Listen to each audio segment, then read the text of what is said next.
Ahoy, me hearties, and welcome to this episode of DOTV Presents Friday Night D&D Swashbuckler Series. Lewis, don't say anything yet. I'm trying to find the right switch. There we go. Also, I'm on the wrong screen. Yeah, so I have Lewis with me tonight. Lewis, say hi. Hello! Maybe introduce your character a sec while I get this thing organized. I am the greatest swashbuckler on two rabbit feet. I am Traxidor, a swashbuckler rogue, Harangon, who has a pet jackal, and likes to play doctor. Because, for the most part, that's the easiest job on the show. That came out so weird.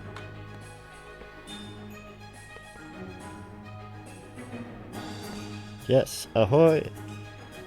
And Avasti. Let's get this. That's all I have going. at this second, unfortunately. Oh, look at you with your little pirate patch and hat on. Figured I'd look the part.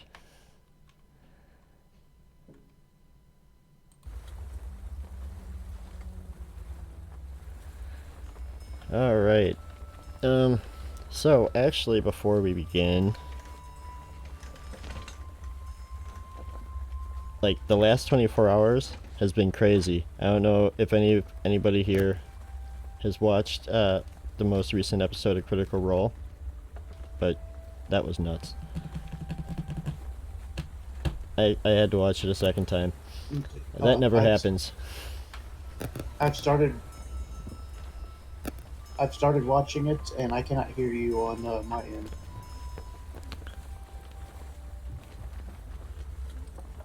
Right, it's this stupid Discord thing. Whenever OBS resets, it resets everything. Yeah, it's like I saw your mouth on their move. I'm like, there's. Yeah, I just have to remember to keep switching back. Anyways, so that was nuts.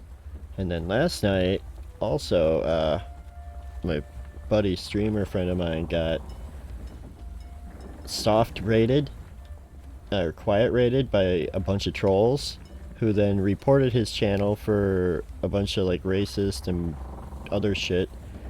And he got a 7-day ban, which, like, this is like the most wholesome dude on the whole platform.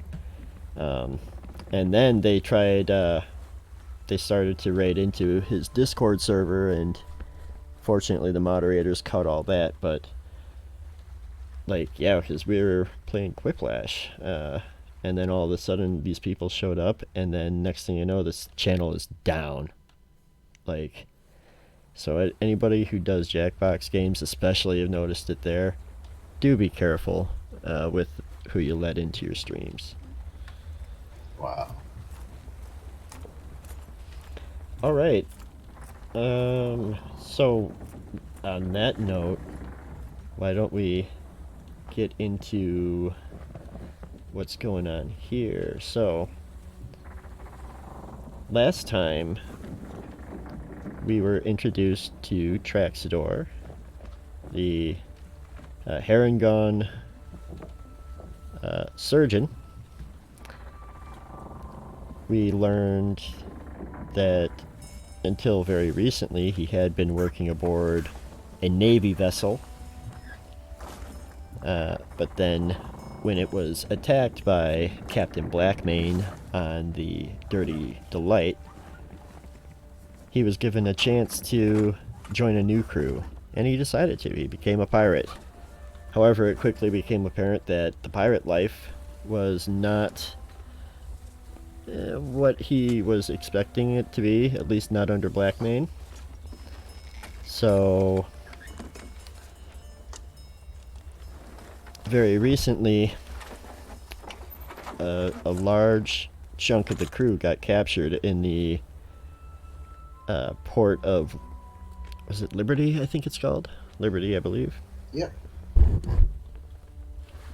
And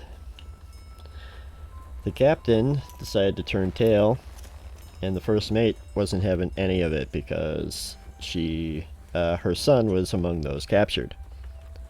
So a mutiny occurred,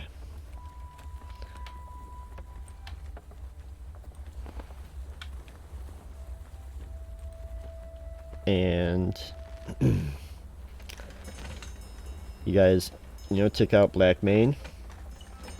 You're standing on the main deck of the Dirty Delight, and that's basically about where we are right now. So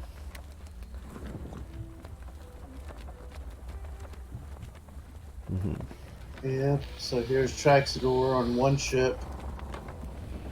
It gets invaded. He's like, yeah, I want to stay alive. Yeah, I'll go with you. Sure, you need a surgeon? Yeah, I can do that. Yeah. And then it's like, ooh, I don't like this guy. Oh, you want to take it? Oh, yeah, no problem. Very Captain Fluid, I would say he is. indeed. So we pick up basically right where we left off, on the main deck of the Dirty Delight. Captain Blackmane is dead. The first mate, Fish Lips, is now the captain. You've got one guy prisoner, and that's about it. So you're out on deck, and Fish Lips looks directly at you, Traxador, and she says, "Alright, well, looks like I'm the captain now. I'm gonna need a first mate, and that's gonna be you." And he looks behind him. Me? Mm-hmm. I know you're pretty handy with the med kit and whatnot, but you've got a seaman's head on your shoulders. You don't belong below decks all the time. I need someone who's going to be able to keep the rest of the crew, where they're supposed to be.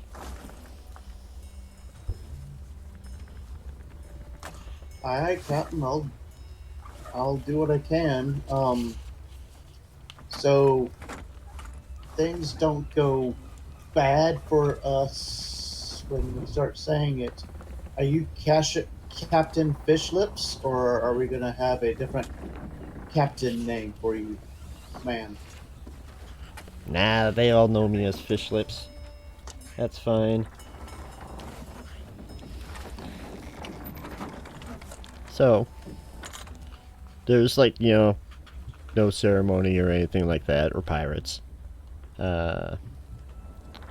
She basically, has you tend to the crew to start, cleaning up after the fight and all that stuff. And while we're doing that, you're kind of pondering, this new promotion that you just got, and it reminds you of a time back in your childhood, like the first time you were on a ship. And I'd like you to describe this memory for us, if you could, please. Oh boy. So, a memory of something I have no idea what a memory is. Let's see here. About what age are you thinking I was whenever this memory happened? So you're likely, this is likely your first time on a boat.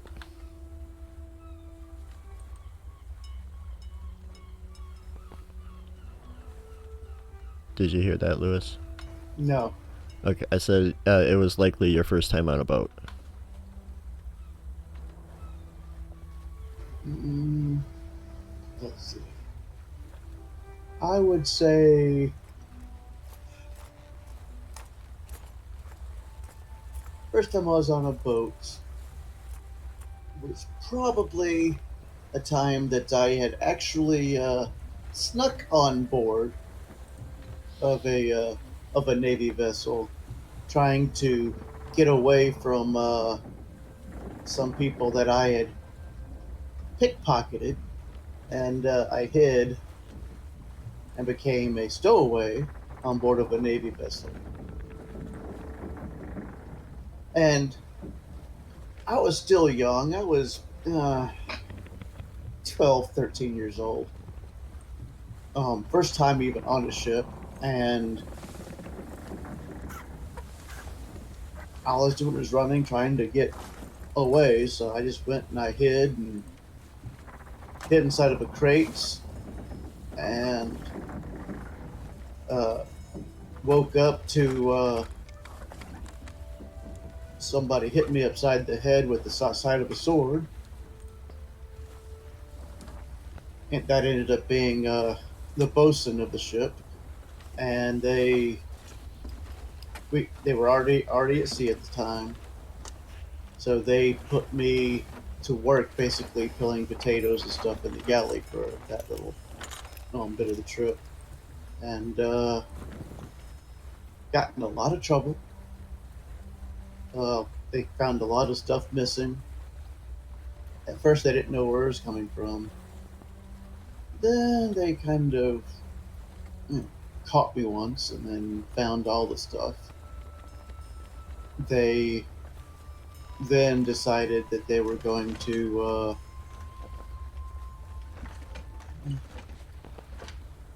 still have me work, but more chained up work for a bit.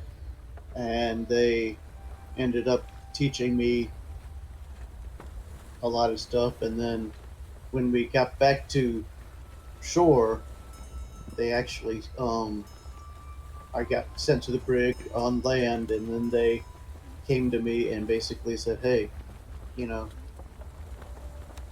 stop your evil ways and we'll teach you how to be a sailor and we can get you, you know, a good career and to stay out of jail. I said okay, and was started off scrubbing the decks a lot, helping in the kitchens a lot, not making anything, just doing all the grunt work of it. And then uh, one day, I had the captain of the ship got ill, and I helped bring him back to health. And ever since then, I've been the surgeon on board the ships. All right.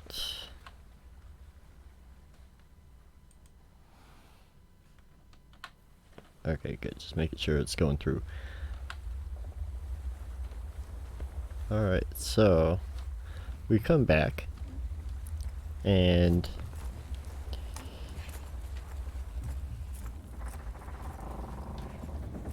the so Fish Lips is pretty aware of how this situation tends to work out, especially with since the crimes are more than just piracy. There's actual crimes, charges of treason and whatnot, as Blackmane did attack a Navy vessel. Which that should have been a huge red flag back then. Fish Lips kind of thinks to herself, as she recalls it. But she, I think she's going to take you and the other remaining officers on board, which at this time, let's see, is the bosun, Taft Tuttle Crowder, and the quartermaster, Matty Drop Dead Karn. So the cook, Phelps Lucifer, and Mamie Rough Dog Drace, who was the surgeon before you, who will be taking that spot back again, have both been captured along with the majority of the other crew. So still on board the Dirty Delight with you is, of course, your boon companion Jabber, who's probably, like, you know, sleeping underneath a hammock or something now. And then, of course, there's the just a few other shipmates: Poppy Patrick, Graves Morton, and Jackson Sweat.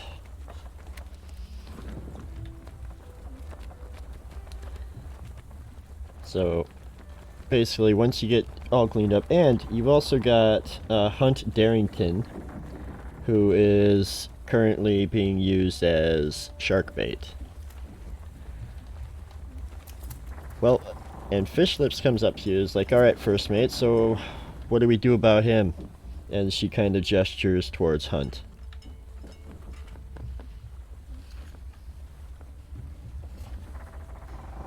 I mean, the sharks in this area do get hungry. Sounds good to me. Alright, chop him down. And Jackson goes over to, pulls out a dirk and, you know, cuts the rope, and Hunt is like there begging, no, please, no, I'll do anything, I'll do anything. But his pleas fall on deaf ears. And Did we throw the captain overboard after we killed him? I think he might have. But we could say that you didn't, because... Okay. Yeah, because going back to Liberty, if we actually have the captain that caused the issue, his corpse, as punishment for, you know, the deeds. Well, you see right there, that's also one of the things I wanted to bring the crew together to talk about is they're not going to be in Liberty.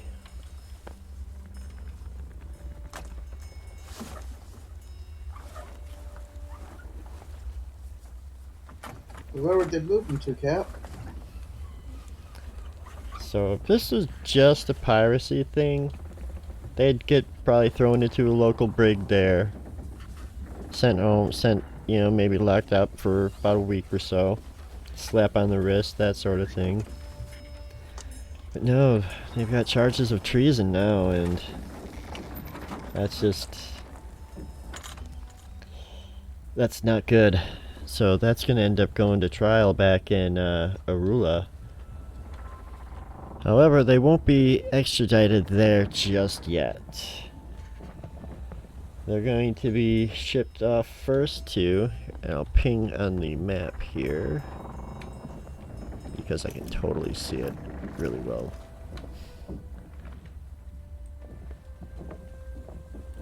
Here, I'll do it this way. So yeah, they're going to be over here in the faraway chain on the Isle of Hemlock. There's a prison there.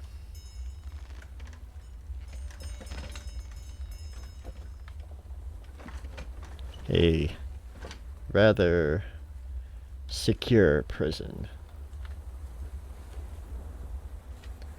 But here's the thing, is most of the prisoners there with all the red tape and bullshit going on back in the capitals, like, these trials rarely ever happen. Most of these prisoners die in prison before they even get the chance to be heard, and the ones that do get heard, forget it. You get caught in this crap, you're gonna die. Okay, so basically, we go there and we fill up the ship's crew with people who are very happy to not be in Hemlock. Yeah, that's the thing. I mean, I want our crew back, Oh, of course. but I don't trust any of them motherfuckers.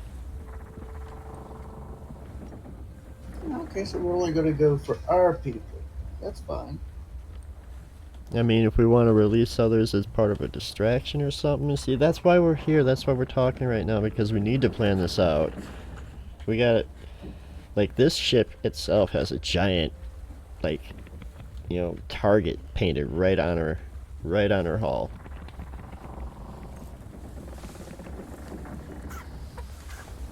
So we got to figure out how we're gonna get there first. I mean, obviously, we're gonna sail. That's a given.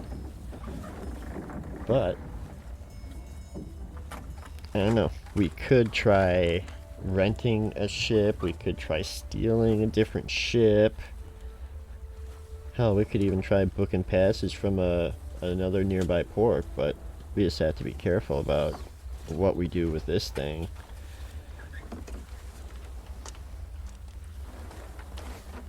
We might be able to find a place to hide it.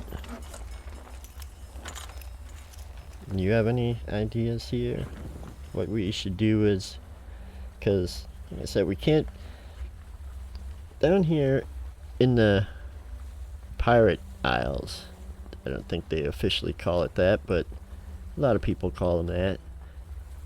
Like, we could easily probably put the ship up and hide it somewhere, if needed, and then book passage some other way, but that's going to be a long trip.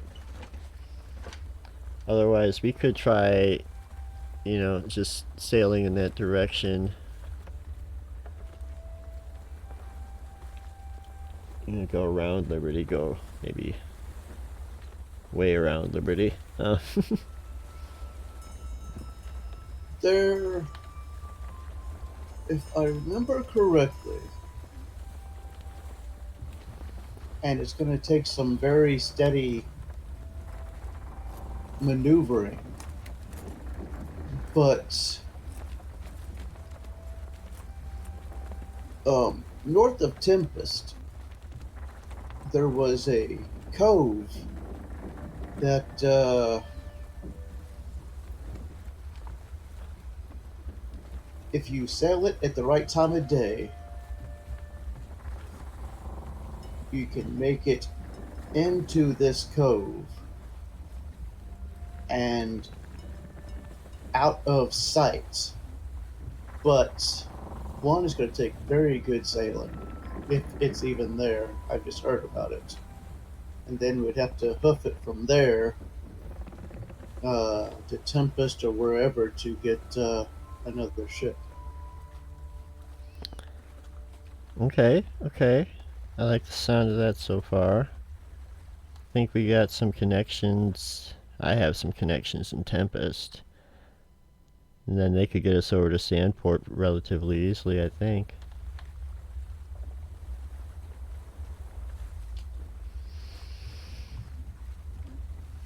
Alright, so we'll have to be careful sailing this straight through in between the Capitals and Liberty, but that shouldn't be too bad. Alright, so why don't you go ahead, I'll have you plot the course. And Oh, thanks, Cap. and then we can be underway. Say it's getting to be probably about, like, it was morning like when this mutiny happened. So it's still, I'd say it's like maybe like afternoon. Like you've all had a chance to get, eat and whatnot and get everything cleaned up, and so yeah, it's afternoon out on the high seas.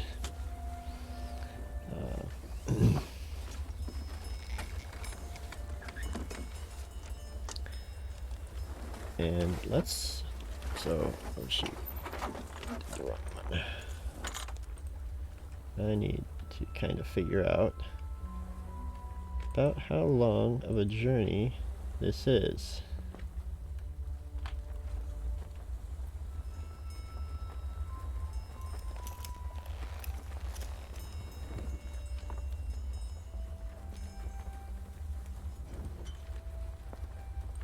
So 10 feet looks like about 300 miles. 200 miles for 10 feet.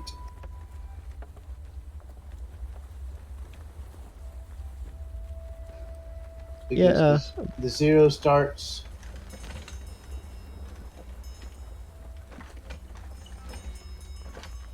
just on that side.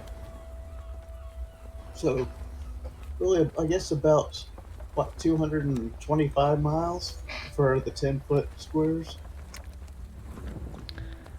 so let's say like one square. Yeah, we'll just call it like one square is 100 miles. Although that's not quite right though. Yeah, it'd be like 110 miles per square. I think it's less. Wait, 1, 2, 3, 5. Yeah, it's less. So it's about like 90 miles. But that works. Okay.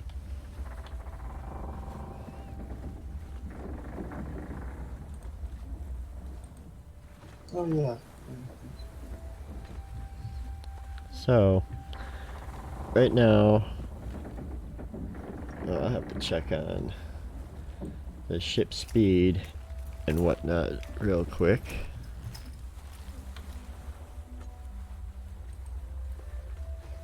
Yeah, because that's going to be about 300 miles. Wow, I didn't realize how.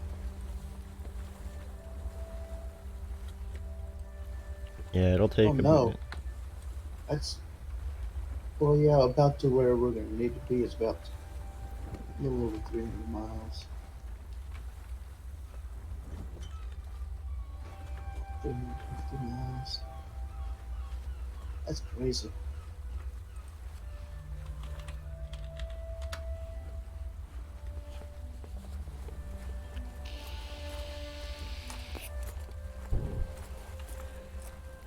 Okay, so the Brigantine, which is the type of ship that the Dirty Delight is, has a travel pace of 6 miles per hour or 144 miles per day. Keep in mind that is with a full crew of 28. Right now, the crew is 1, 2, 3, 4, 5, 6, 7. And let's see. It can take 2 actions if it has fewer than 14 crew, and 1 action if it has fewer than 7. So it'd get 2 actions. So I'd say instead of the 6 miles per hour, it could move 4 miles per hour with this crew. Right? Is that Right. so? Like, just drop it down by a third. So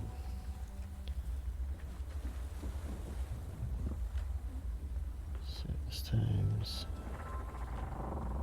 How much is that? 144 divided by 6.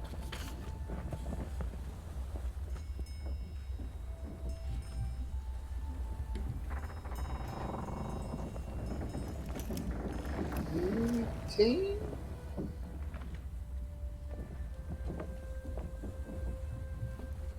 24. So that's a 24-hour day. It's saying, because I guess technically the ship could move non-stop as long as you've got enough crew to do it. And since it's short crew, it's going to be 4 miles per day, or 4 miles per hour, so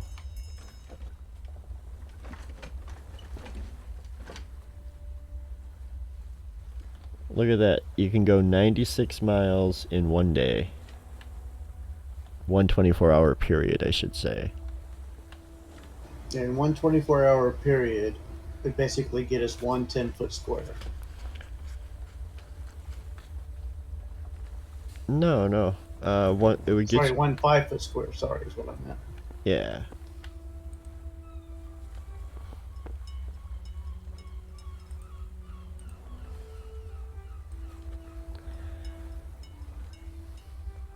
So it looks like you got a little bit of time on the ocean before getting to any of your destinations.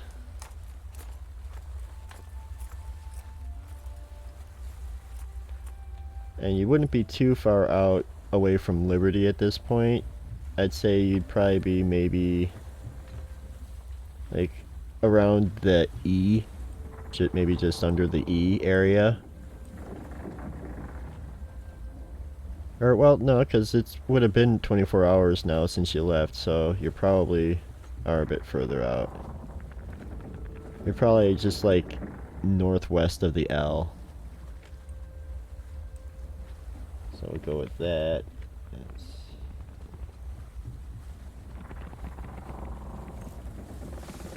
2, 3. So that's gonna be about like a little more than a 4-day journey to get to Nancy and Tempest, or that cove by Tempest.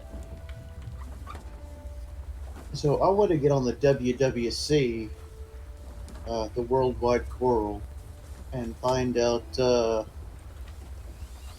to be a first mate.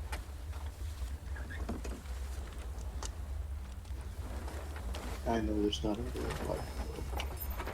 There's no reason.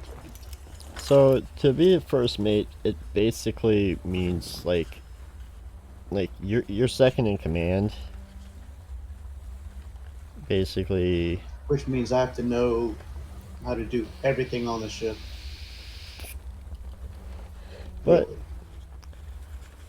I don't have to do it well, I just have to know how to do it and how to tell people to do it and have them do it, but I need to know. So, as that, each day I'm going to be on different parts of the ship, watching, learning, and I'll even put in a little bit of work helping with tutelage from people from different areas, the bosun, different things, just so I know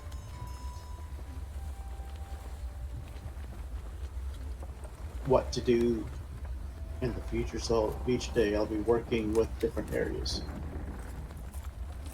good, I'm glad you mentioned that, because this is going to give you an opportunity to get to kind of like really get to know your shipmates. Since there's so few of you, you're all going to be working together a lot more on this voyage. So let's begin.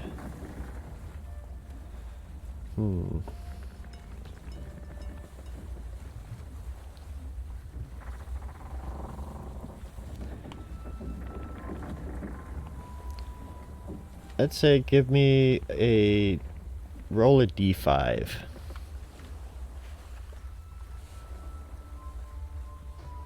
Let me just go into my dice bag and pull out a d5.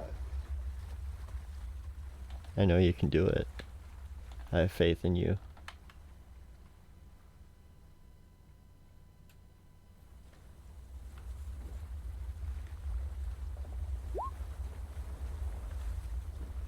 A 2. Alright, so on the first day you're going to be hanging out with, you're going to get a chance to get to know the quartermaster, Maddie Drop Dead Karn. Figures you'd go for her right away. She's not bad, she's just drawn that way.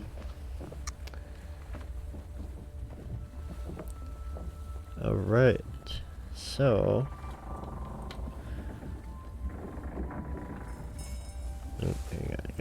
It's the other way.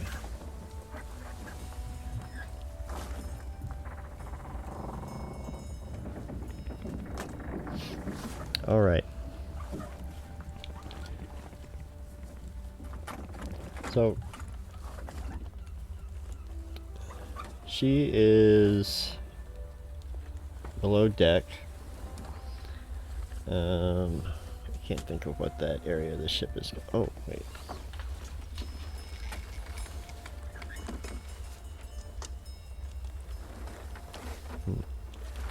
But she's at that area at the base of the ship. Actually, I can put us over there.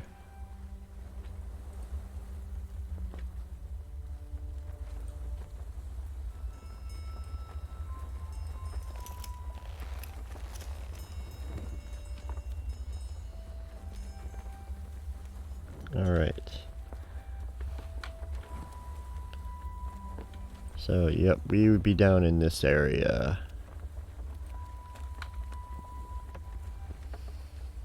In the sleeping quarters? Yep. Because she'd be doing, like, inventory type stuff, making sure everybody's got the provisions that they need and whatnot.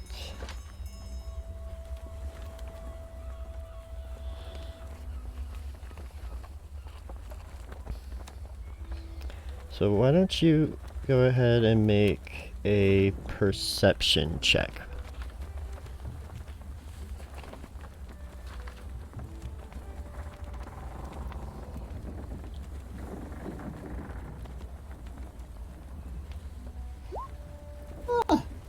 Apparently I'm not paying attention. 7.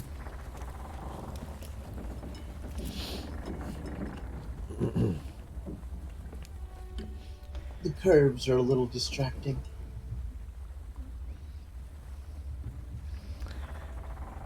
So I'll say with a 7, you learn one trait about Maddie, Drop Dead Karn. You want to do a... roll a d6, please.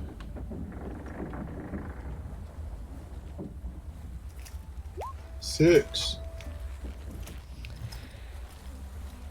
So while you are observing her, while she's doing her work, you notice that, like, she's kind of haphazard about things. One might say she seems a little reckless with the way she handles things. Like, just no caution whatsoever. Like she'll, like, throw a door open without even thinking somebody be on the other side. You know, just no air of anything like that. So you've discovered one of her a flaw about Maddie.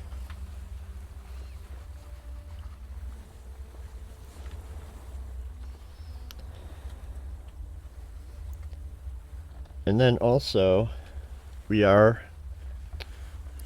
so this is that first day. I think we need to make a... So, I've been thinking about how I wanted to do, like, random encounters on the water. And, oh, I forgot to change that stupid map. But that's okay. But I'm thinking, like, it's gonna be, like, a cumulative build-up. Like, it's gonna start at, like, 10% chance of a random encounter. The next day will be 20, and so on. So why don't you give me a percentile dice roll, please? And are we looking for the high number for encounter or low number for encounter? We'll go with low, so 10 and under.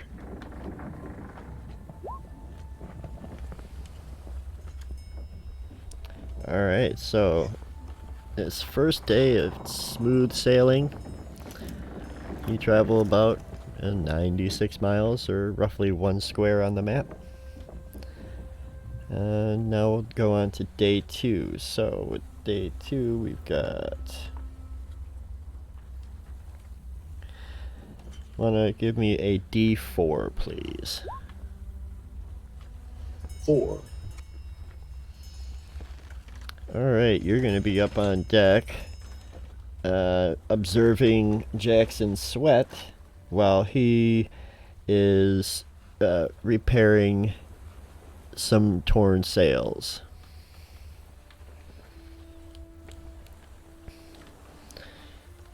Oi, mates. It's rough. It's a rough life out here on the ocean sometimes, but the satisfaction is worth it.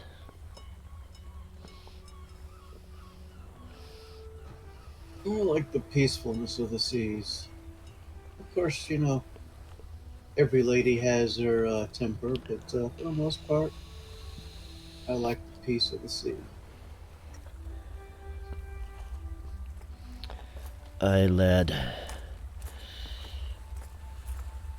And he reaches inside his vest and pulls out a flask. He uncorks it, takes a hearty swig, hands it. He offers it towards you. I will take it. I will, in quotes, take a swig, but I use my tongue to keep most of it from going in my mouth. I'll get some, but I'm not going to get as much as it looks like I get. Nice. Okay. So, yeah, that's fine. You don't need to make any sort of roll for that. That would be stupid. But I will have you make an insight check to learn something about Jackson Sweat. Ooh, 20. Not nat, but still. All right. We're going to learn a few things about Jackson. So, while observing him repairing the sails, and he's also working on some of the riggings and whatnot too, you realize that he's very orderly. He's got not I don't want to say like a pattern, but he does things very specifically, right? And you can tell that he kind of, he takes pride in his duties, that,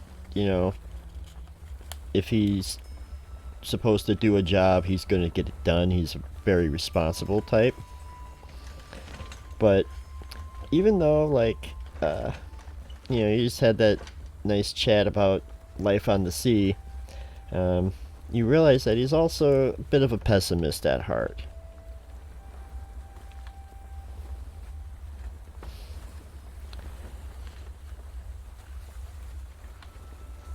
And then when you are ready, you can roll a percentile.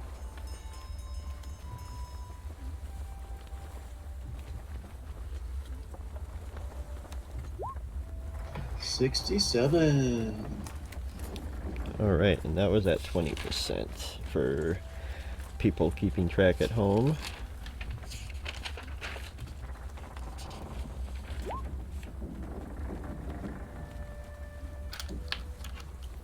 On my 1d3, I rolled a 1. Okay.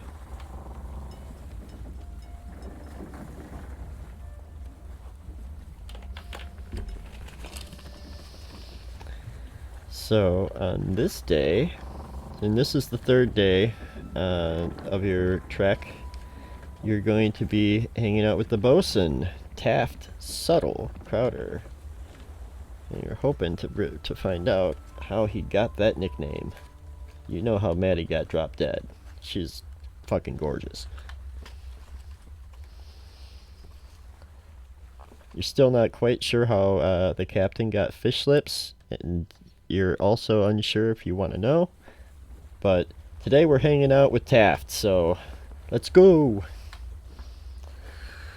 So the bosun, if I remember correctly,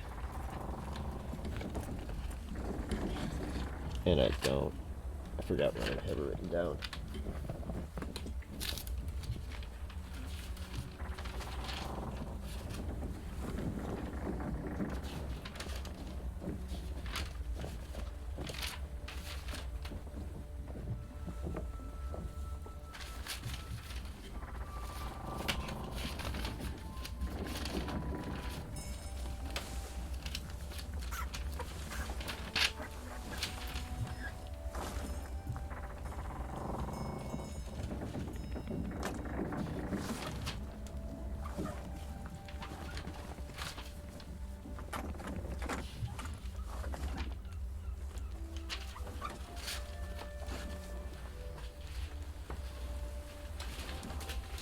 There we go.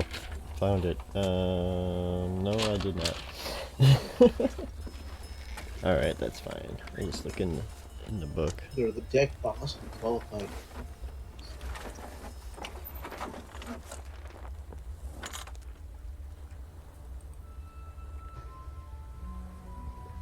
They supervise the personnel in the ship's maintenance duties. Yeah, right, that's it. The deck, both painting, the upkeep, the rigging. So he gave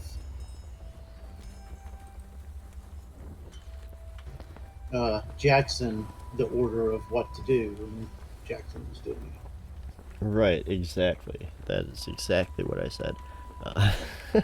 No, so yeah, so today you're hanging out with Taft, and you watch how he delegates things around the ship for the certain tasks that need to be done. You follow him below deck as he has uh, Poppy polishing some of the cannons and whatnot, and later on, he has Graves uh, doing a little bit of work on the longboats that are kept above deck, the ones that you use to, uh, go onto shore with, so you can leave the the Dirty Delight safely moored away. And yeah, so while you're observing Taft, let's see. We've done perception and insight. Those are really, like the social skills.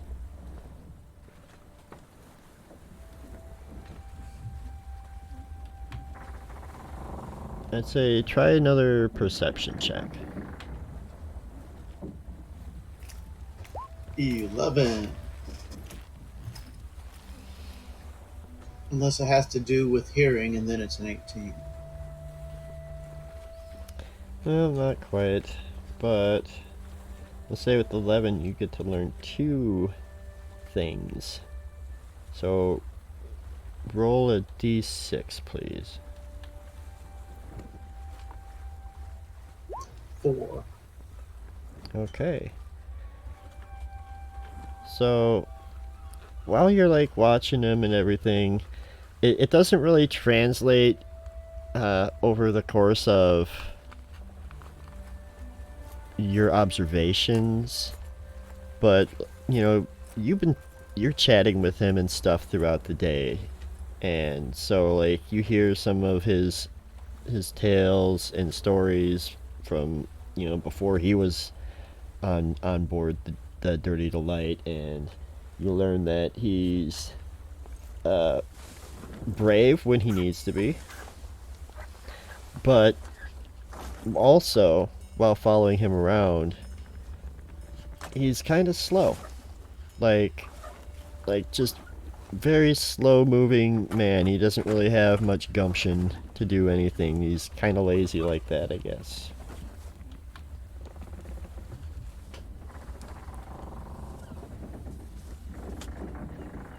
And now for the third percentile, please. Yeah, before we get to that, Jackson's sweet. He's orderly. He has pride in his work. And what was the other part? It erased the stuff I had. So he's orderly, responsible, and a pessimist. Pessimist.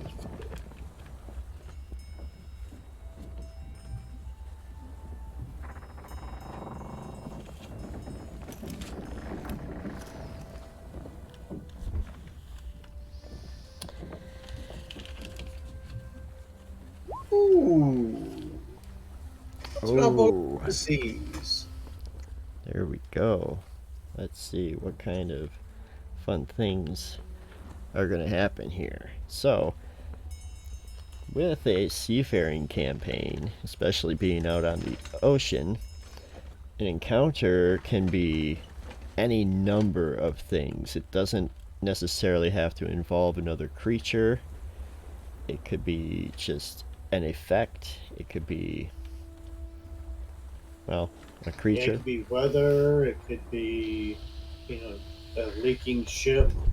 It could be a lot of different things, probably. So let me... I think there's a table in here for encounters.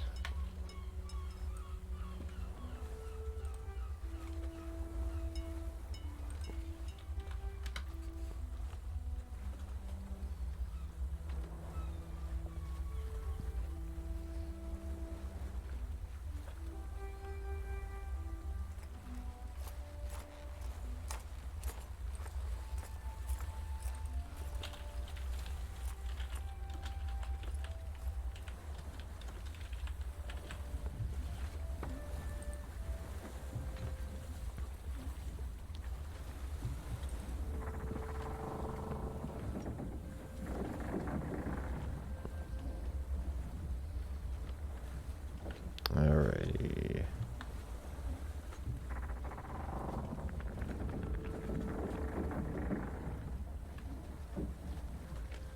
It's a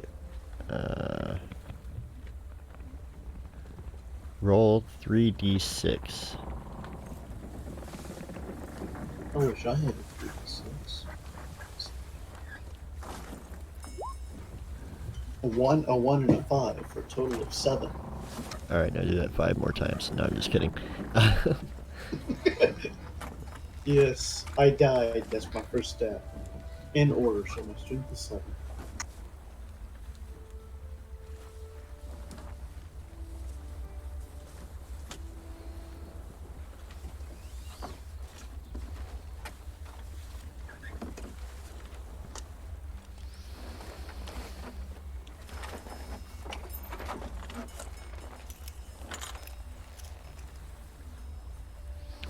Alright, so we're gonna go with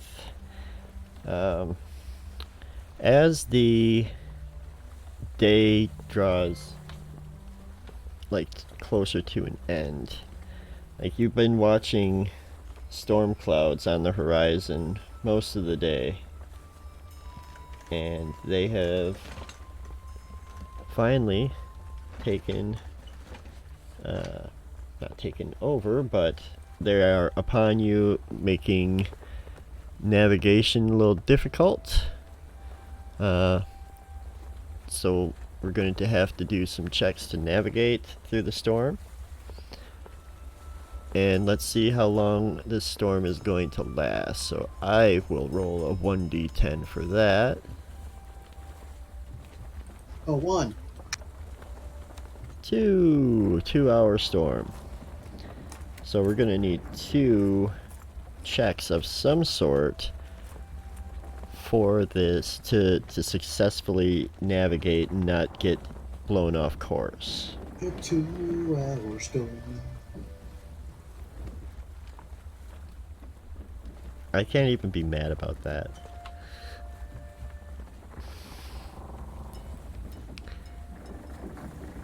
Alright, let's see. What would be...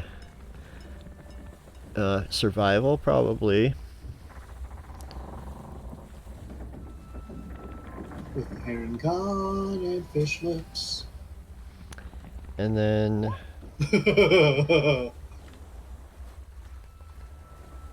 I was gonna say, like, what proficiencies do you have? Like tool or anything ship related?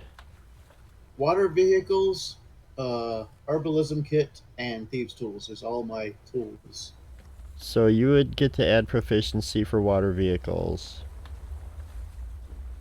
That would make that a 2 there. Or a 6 rather, right? You have a +2. Yes. You're fine, you're fine. Go ahead, make one more survival check with the +2. A 10. A 10 with my +2. Alright. So, let's see. I'd say, like, I would allow the 10 to be a success. So over that first hour, you do get kind of turned around. But over the second hour, you manage to get yourself back on course. It will, however, cost you the... that doesn't make much sense.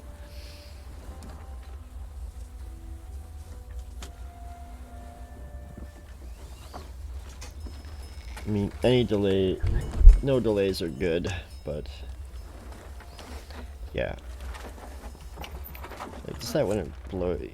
Yeah, I mean, it could blow you real off course with all the winds and whatnot. So yeah, we'll say that takes half a day. Adds a half a day to your voyage. Yeah, that makes some good sense. Yeah, because I mean, a 10 may be a success, but it's a barely a success. So yeah. Okay. So that's day 3. We're on the 4th day, but now it's going to take, you know, an extra half day to get there, but that's okay. Whoops.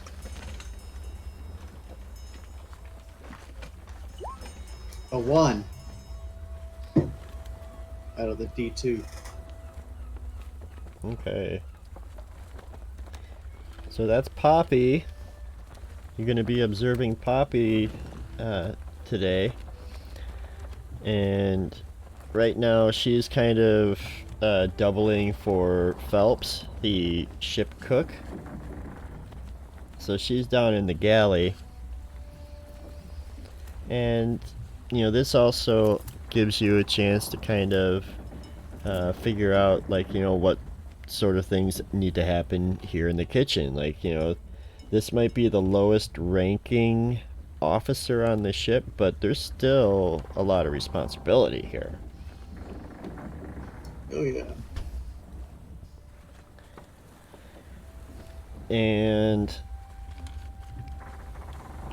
yeah, so Poppy would be interesting as you watch her, like, as she's cooking and washing dishes and things like that, or boiling water, you know, doing what she can to, like, purify and desalinize. I'm not really sure how well they'd be able to desalinize water.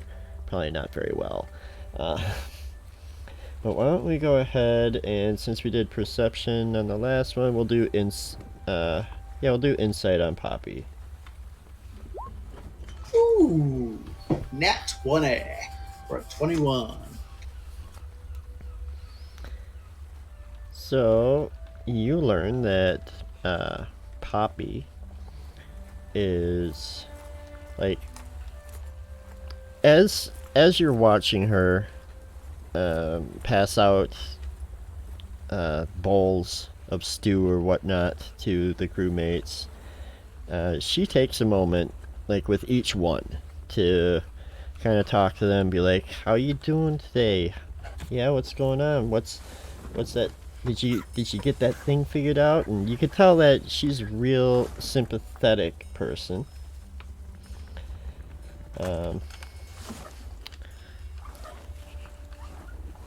And then she doesn't really, like, mince words too much. She's very practical with the way she operates in the kitchen.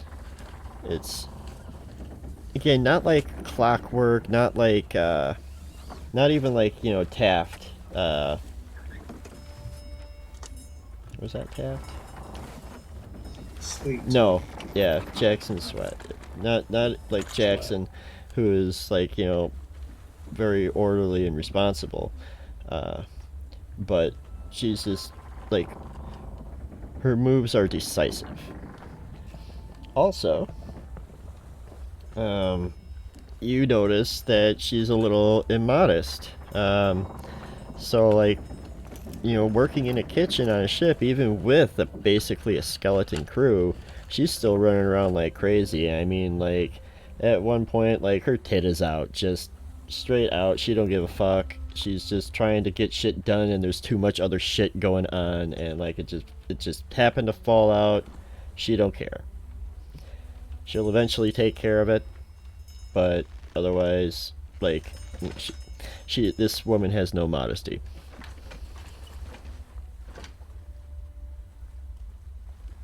but she's very nice, very nice. Okay, let's see if we have another encounter on this. So does it reset it at 10 now that we had a thing, or is it now 40%? I think that it would still. I think it would. You know what? It'll go down. It'll go down to 20. It'll go down one. Okay. And then, because I figure you're out in the middle of the ocean, like for an extended period of time, it's going to be more likely that something's going to happen. But something just happened, so we'll have it knock it back a step. I mean, it wouldn't matter to me if it went up to 40%, but I rolled 84, so I'm good. All right. And I'm going to roll a 1d1, and I rolled a 1.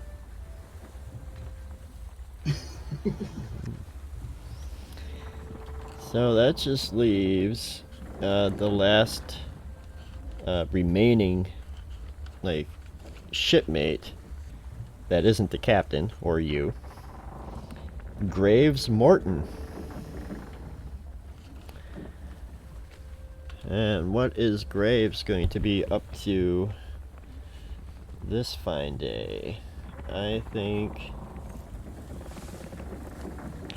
sadly, I don't know enough about all the different things that would have to go on a ship. He's probably working down here, just getting some extra water and stuff out of the lower hull.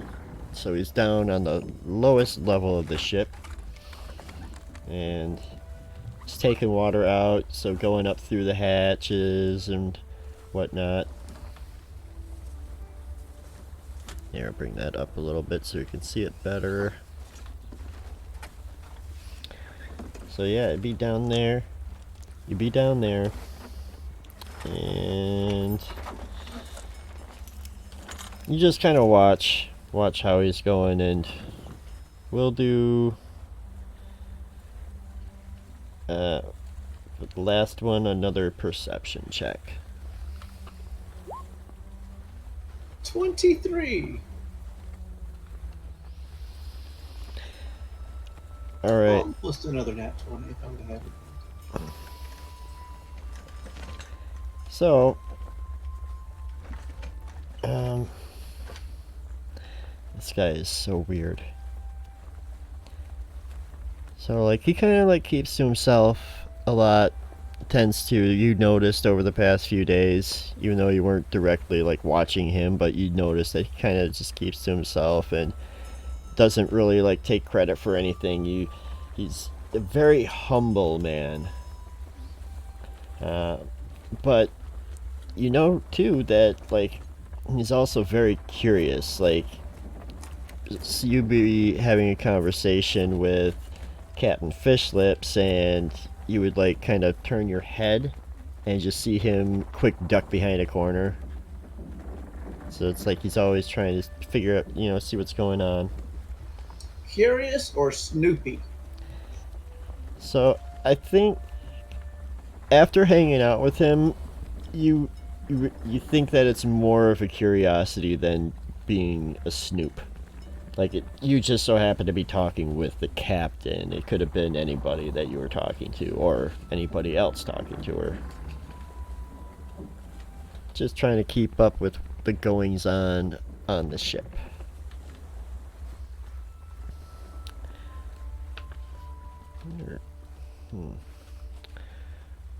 Then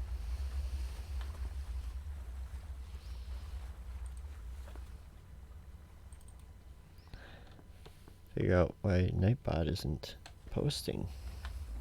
Because Nightbot should be posting in the chat.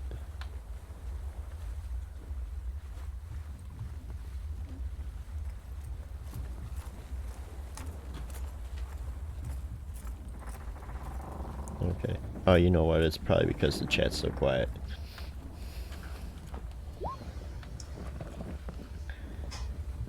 Alright. Ooh. So on the 5th day, if we would have kept on going up and up and up and up and up with it being 5 days, I would have actually found we would have actually had something. Yeah. It's still good to you. But there's one last thing about graves that you learn, and it's not very obvious. Like, you don't. It's. You don't know why you know or how you can tell, but there's just something about him, even though he's this humble. If you're talking, I don't hear you.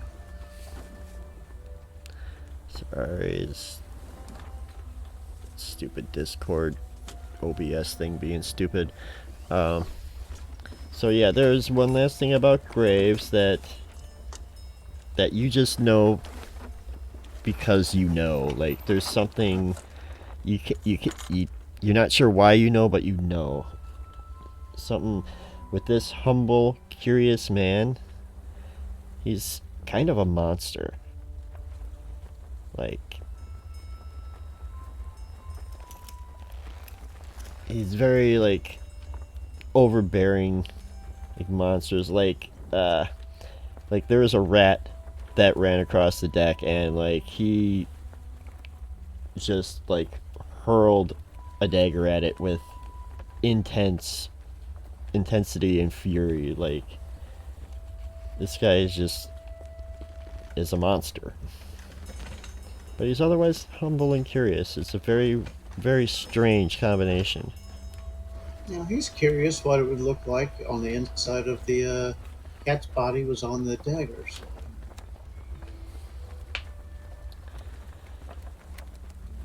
Indeed. Dexter-esque. Alright, so we are coming up. It is that 5th day? 6th? It's fifth day. Yeah, it's gonna be the 5th day. And about, if your charts are correct, it's gonna take, you should be getting over to this cove area about noonish.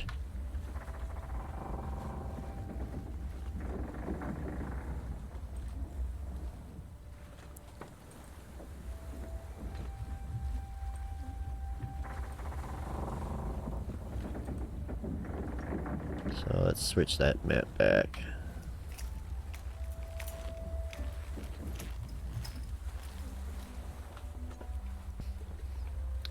Alright. Oh, you know what? I should zoom in on it.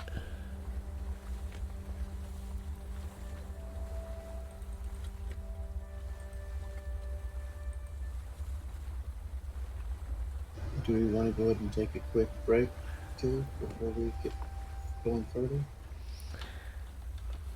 Yeah, actually, that's probably a good idea. We could take a break real quick here. Alright, so yeah, we're gonna take a short break there, guildies. Thank you for being with us thus far, and we'll be back in a few minutes.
Alright, we are back.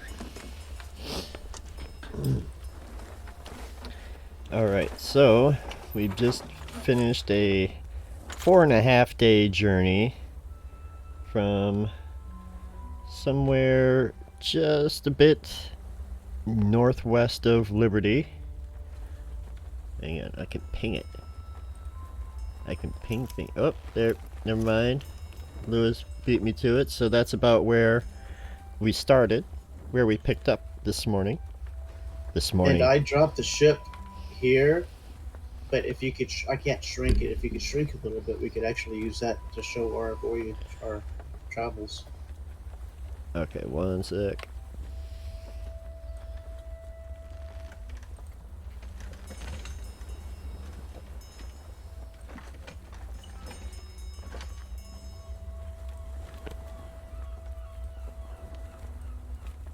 It won't let me shrink it either. Yeah.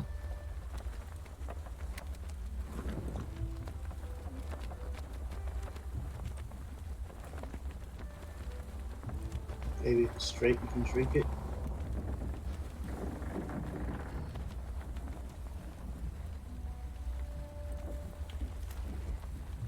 Must be like a snap to grid thing, keeping it from. That could be. Which you could easily turn that part off, because we don't need to snap to grid on this.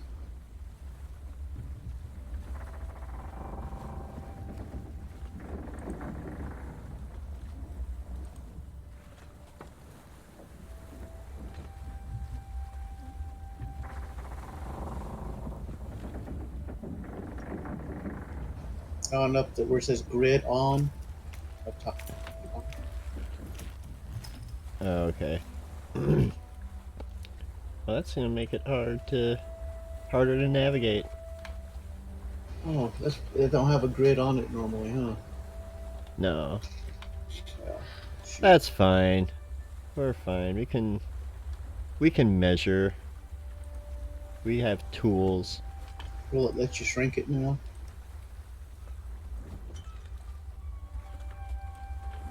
Boom.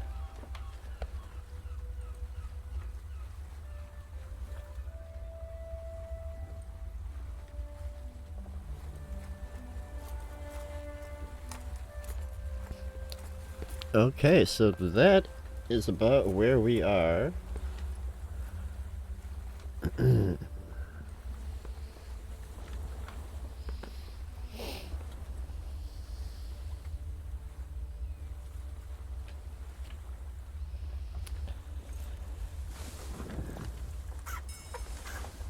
So, you've heard a legend of this cove.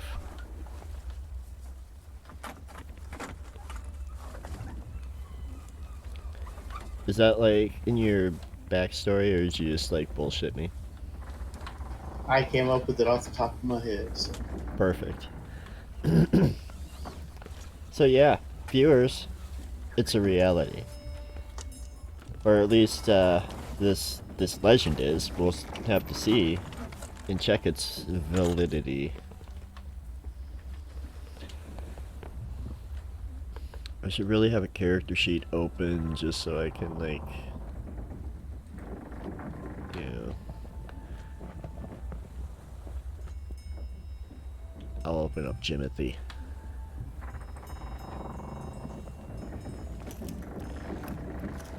Did you watch that, Lewis?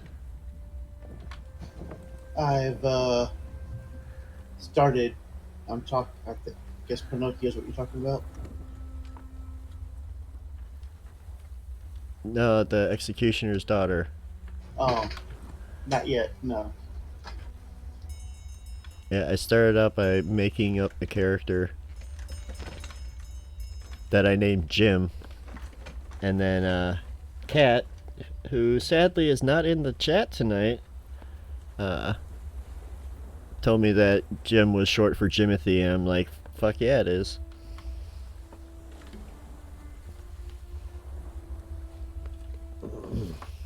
So sad without Cat in the chat.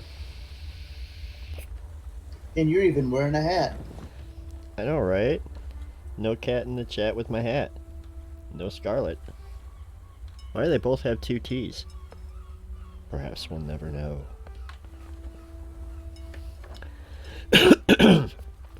Excuse me, sorry, chat.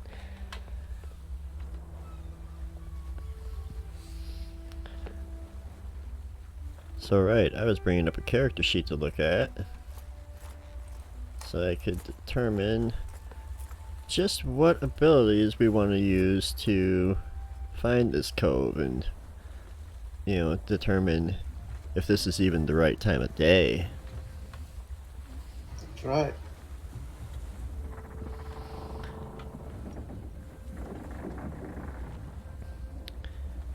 So, let's say that this cove will appear once a day in a roll a d4 and add 2.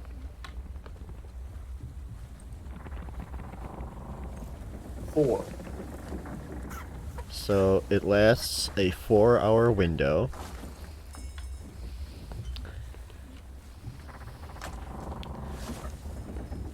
And we're saying that it is noon right now. So let's roll a d24 to find out what time this 4-hour window begins.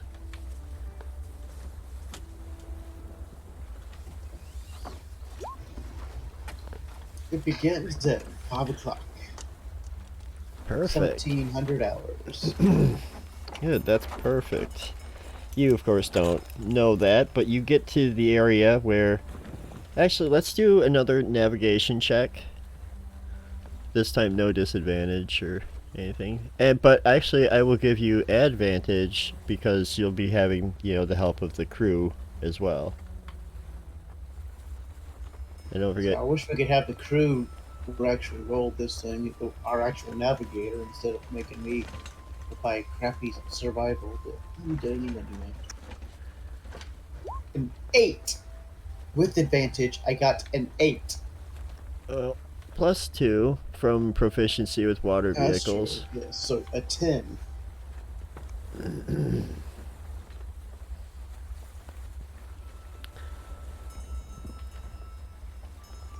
So yeah, you get to the area where you think this is supposed to be, and you know, and nothing's happening. Nothing's happening. The rest of the crew are kind of giving you not a stink eye, but a sort of just like a yep, all right. Until you know the sun is really starting to make its trip towards the horizon, and it's not dusk yet, but it's gonna be. It's later on in the day. It's about 5 o'clock, and it's not you. It's Jackson, who's up in the crow's nest at this point, and he cries out, "Hey yo! Hey, there's something over that way!" And he points. And as you glance at where he points, you kind of see just a slight shimmer. And as you recall, that is signifies or symbolizes, it shows the entryway to this hidden cove. Captain, that's supposed to be the way. All right, then. Full speed ahead, lads. Until we get closer, and then slow down a bit, because that's good. Like I said, it's very, you know, it's going to be a nice sailing, expert sailing to get through this area. So what's your persuasion? 3.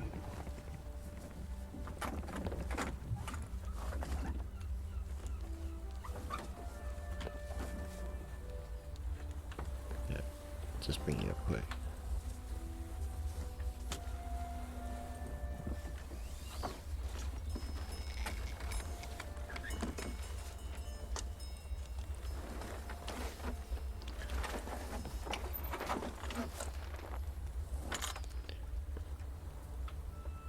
Sorry, the computer is slow.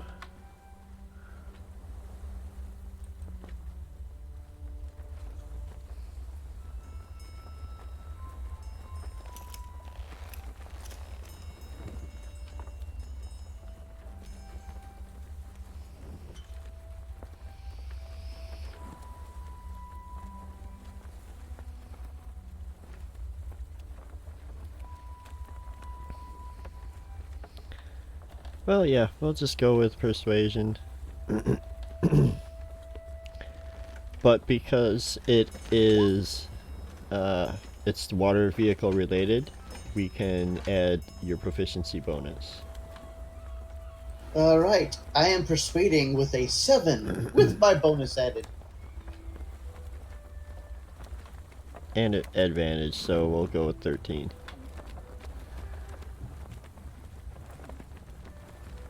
Still not very persuasive, but You're helping to guide the vessel, is what you are doing. You're not actually steering the ship. You're just helping, well, guide it. And a 13 will be enough to do that. You sail in smoothly into this cove. And yeah, so it's about 5 p.m. This place is beautiful. There's waterfalls cascading down cavernous walls. You are like in like a cove, so it's like built up on the sides. There's like different algae and whatnot, and it opens up into like a small, I don't want to say pool, because it's got to be big enough for your ship to be able to actually, get into. But there's a large area of open water, and there's a beach, there's a shore. You could actually get off the ship if you wanted to, and go set up camp on shore, and sleep on the ground, sleep on earth, instead of constantly back and forth, swaying. And as well too. I mean, well, I'm not sure about you, but I've slept on a ship, and the swaying helps sleep a lot. But I mean, we're going to be mooring it anyway, and I mean, we're going to have to take the land to get to Tempest anyway. Yep, and speaking of Tempest, if I can find the right browser, I think a history check would be in order to see what you know of Tempest, aside from this little cove. I know a lot about the cove, very little about Tempest. A 4. So it is part of the Liberty chain. You do know that. I might know that.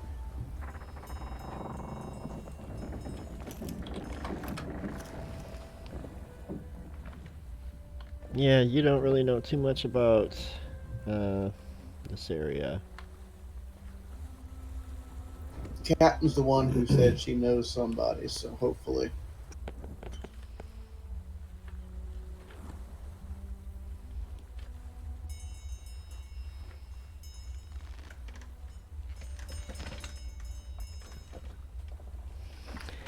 Alright, so you don't personally know a lot about Tempest, but Captain Fishlips will let you know that Tempest is an island that earned its name when a group of Zolenian explorers washed up on its shore in a storm. The scientifically minded castaways lost almost everything, but used their knowledge to survive. Used their knowledge to survive. Today, Tempest is Zolan's only colony in the Liberty Chain. It's primarily mining and logging colony. But unlike the other islands of this chain, most of Tempest has been cleared of jungle, pushing the remaining deadly predators' hunting territory into the encroaching settlements.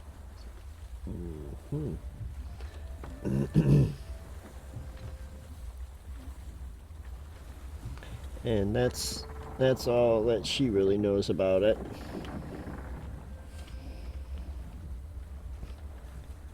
She probably doesn't know that last part. I just read too much. That's fine. Okay. So there's not really a whole lot here at the logging and mining colonies, but she does have a contact there.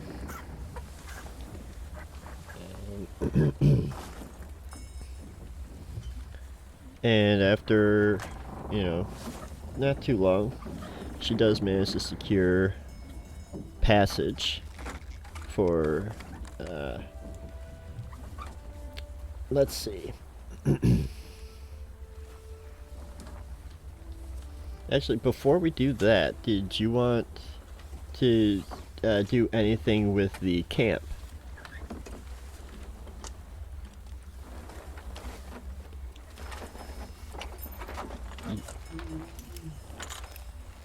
Do you want to try to get to know Fish Lips better, or any of the other crewmates? Because I've pretty much, yeah, I'm gonna try to get to know Fish Lips a little bit better. Okay, so where did you go? Yeah, why don't you go ahead and do perception. 22. See, that's one of your good ones.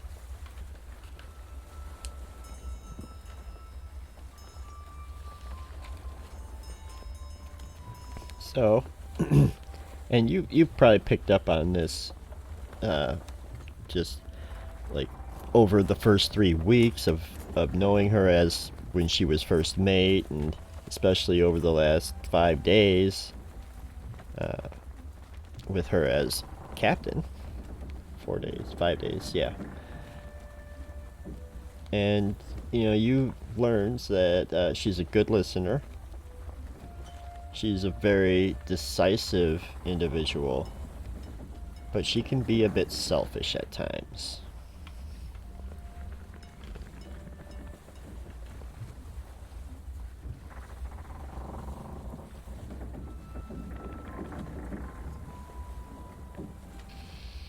Cool. And also, actually, on shore, while we're camping and everything, since it's, more of a hidden shore, I would like to check the area out and see if there's anything uh, hidden. Like maybe another ship came up in here one time, the captain hid something over here, or just anything different about this area that I created and you know nothing about. Okay. We're gonna say that Jabber is going with you. Yeah. So, why don't you make an investigation check at advantage, because Jabber will be helping. Unless Jabber has a better investigate. Ooh. Hopefully, because holy crap. Alright, so yeah, why don't you have Jabber roll it instead? This is bad.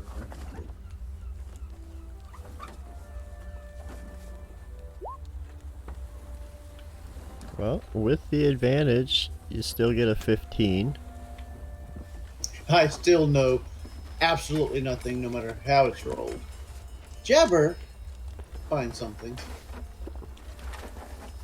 So, you're kind of walking along the shore, and Jabber picks up a scent, and he I don't know what a freaking jackal sounds like, but he makes jackal noises, TM, and he rushes towards like a bush and kind of dives under it. So you just a little jackal butt hanging out and wiggling as he's like digging and scratching at the surface, and What you find, boy? What you find? he like I kind of walk over. does like a little jackal yip, and you see the beneath the shrub and a little bit in the dirt, you see the top of a small lockbox.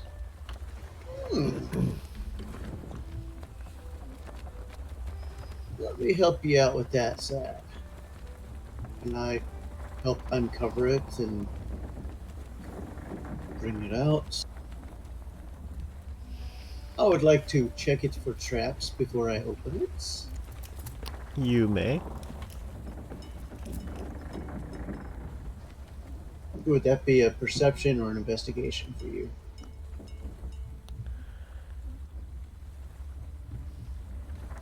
I, because I think that's more. Investigation. Yeah, because it's like you Yeah. have to search it. Ooh. Okay. 20.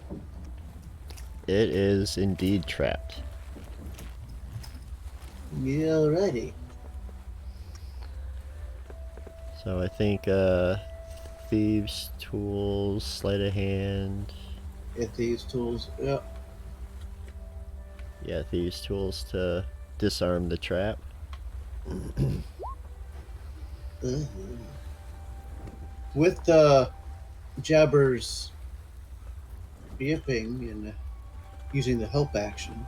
I didn't state it beforehand, but so it would be 11. But if you allow Jabber's assistance, at 23. I don't know how Jabber would be able to assist in disarming a trap. I don't either. He gives you encouraging eyes, but it sadly isn't enough. Okay. I get to roll a die. You get a roll to have me die. What? Okay, so you take 5 points of poison damage and make a constitution save.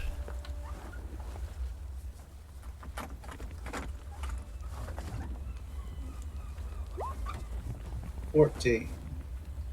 Alright, you're good. You're good. You start to you feel a little bit of like you're almost there. You feel like you're so close to disarming this trap, and like Jabber just suddenly farts, and you kind of slip, and this little needle protrudes from the lock, and unfortunately pricks you. And you feel the poison start to kind of course through your veins, but you steel yourself and you're able to shake off the effects. So you only take some damage from this, but the trap is now the trap has been triggered, so that's no longer an issue, but you do still have to unlock the box. See, I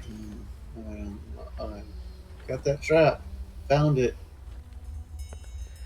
Jabber And like looks at you like stupidly. Like his, I picture him. He's got like his tongue kind of hanging out on one side, and he's just like, "Yep," and yep, he's just like, yep, that's right, that's right.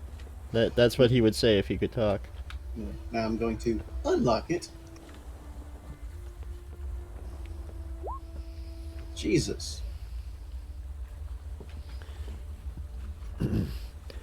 Well, so you didn't roll a 1. That's good. No. So you still have your thieves' tools. Um, to save a bunch of, you know, dragging down dice rolling, I mean, you will eventually get this lock unlocked with your tools. Yeah. It just takes you a little bit longer than you think it should. Like, you're thankful that you're not in a hurried situation at the moment, and you're able to take your time and unlock the box.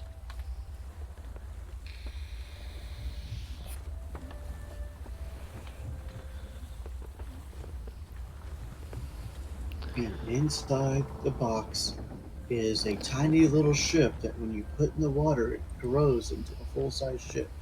Mm. And you find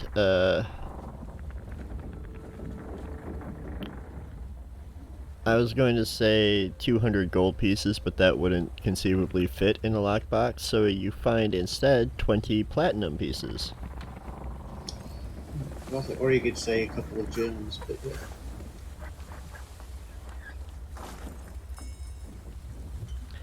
No, actually, hang on. Yeah. So, yeah, you find 20 gold pieces, an 80 GP gem, and a 100 GP gem. Okay. So I am pocketing the 20 gold pieces, and I'm taking the 2 gems to the captain and going, "Hey, Captain, look what I found."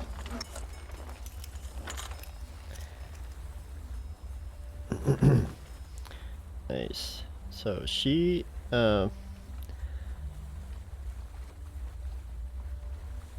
she looks at him and is like, "Very nice. Where'd you find that?" Me and Jabber were taking a walk, and he found it over in one of the bush. Let me just bring out the captain's character sheet.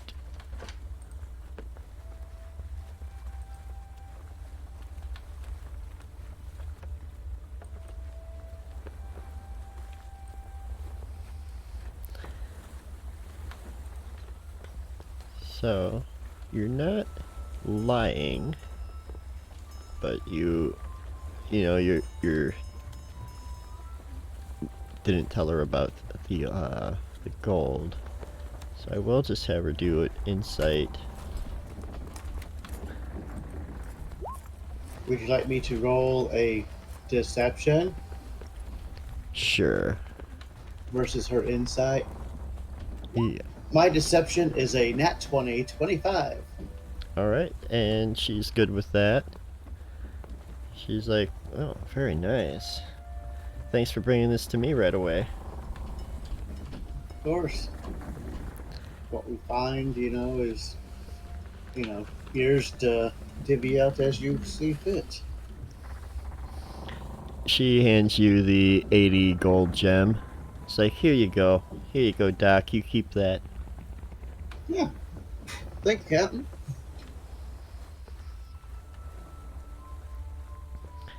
Alright, now go get some sleep. We're gonna have a long hike. Tempest isn't exactly, like I said, they've been doing a whole bunch of logging. All the forests are gone, basically.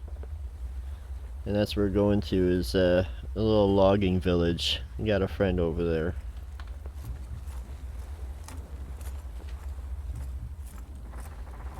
Alright, Captain.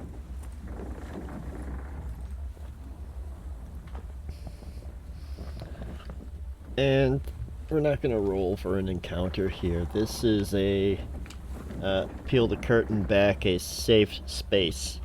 for adventurers because this is sort of a mystical hidden cove.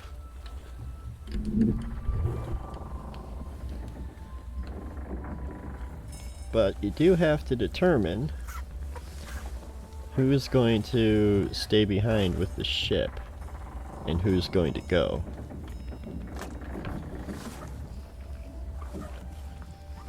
Now, obviously, Captain Fishlips will have to go since it's her contact.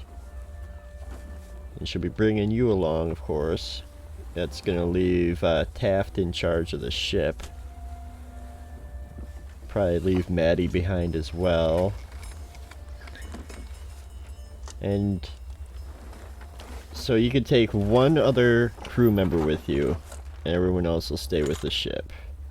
So who would you like to take? Poppy, Graves, or Jackson?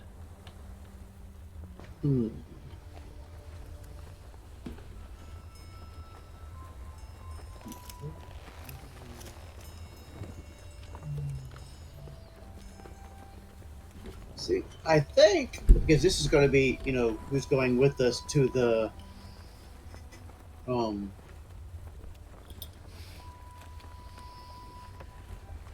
jail too, right? Yes. I think Graves is going to go with us. Interesting choice. Hey, we're going to a jail. We might need a monster to, make things a little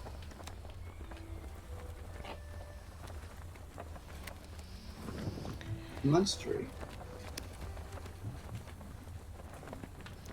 And Jabber will be going with you too, of course. Oh, of course. Jabbed in my butt, aren't you? Yeah, you are. Yeah, you are. Okay.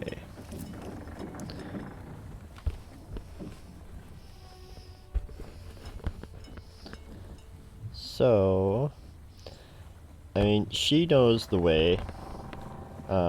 You're not going to be making like a Hang on.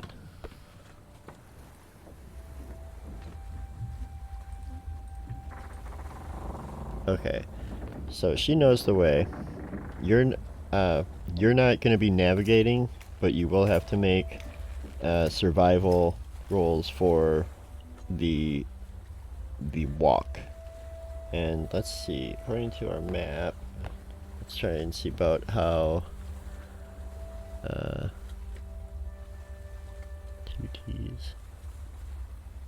Oh yeah. Gonna try and figure out about how long it'll take. I'm thinking that's probably close to 30 miles from probably where that is to the actual temple or Tempest. Could be wrong. Could be a little bit less. Yeah, I mean that's shoot. What is walking speed?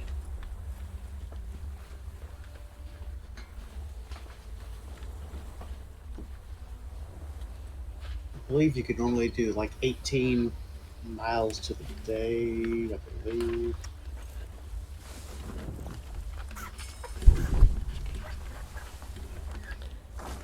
Lewis, what is me looking up this rule brought to us by? This is brought to us by Defenders of the Veil, the greatest podcast ever. And we're also on Twitch on Monday. Yes, that's right, Monday nights.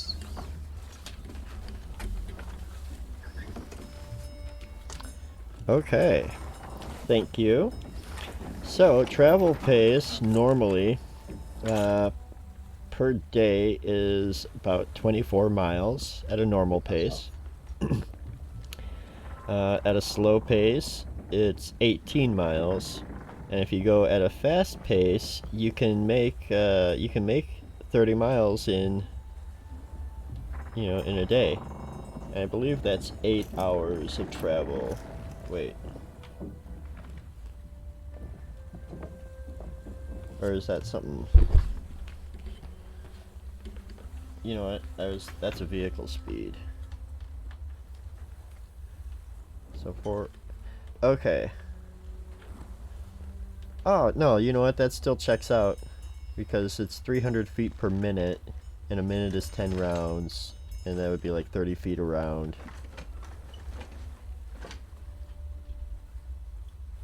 So in an hour, you can go 3, yeah, and then in 8 hours, you can go 24. Yep. So you can either go at a normal pace or a fast pace. It's not going to be difficult terrain because it's deforested, but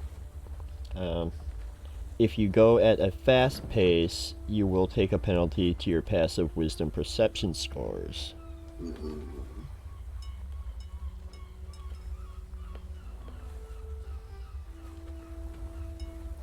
I say not a fast pace. We'll just go at a normal pace. Yeah, and even with that, you could travel an extra hour and take a level of exhaustion to reach your destination. Or no, you'd have to go 2 extra hours. Yeah, no need to exhaust ourselves. So you'll do the 8-hour trek, taking your breaks and stuff along the way. I think we should have a check for an encounter. Let's see, it's different in the wilderness, so we'll say it's like a 20% chance for an encounter. Okay, well, not to try to hurt myself, but with how you're saying it's deforested and, you know, it may be even more than that.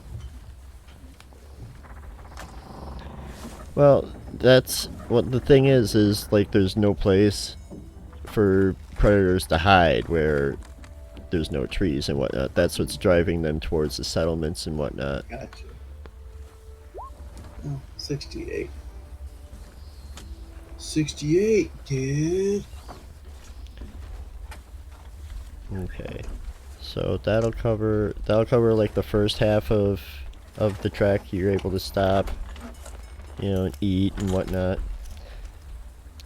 1 second. I have to let this stupid cat in because she's gonna destroy my door.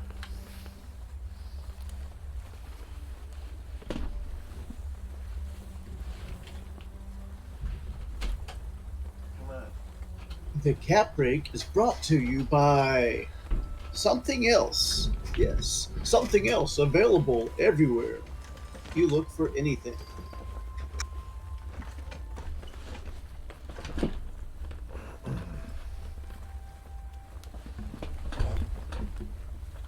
Alright. Let her in, and now she better behave herself.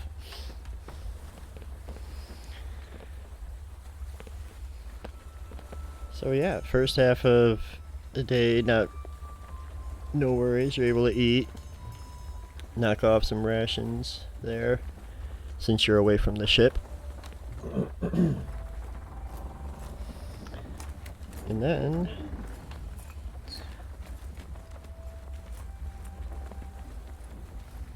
Okay, well, I take it that I have some rations because it's not on my character sheet right now, so I'm sure the ship gave us some oh yeah, I traveling mean rations. the quartermaster, the bosun would have made sure you left with stuff. 79% for the second half of the trip. Okay. Awesome. So it's just you, the captain, and Graves. Well, and Jabber. And Jacket. But Jabber's a jackal, and so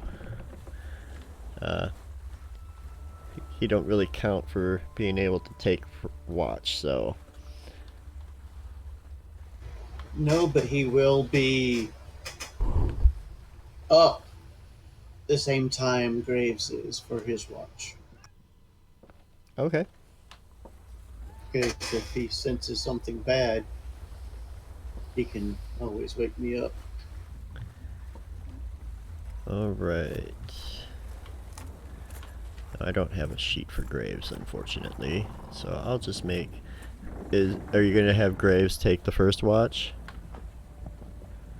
Yeah, why not? He'll take the first, I'll take the second, and the captain can take the last. So I'll take the mid one, which is the suckiest.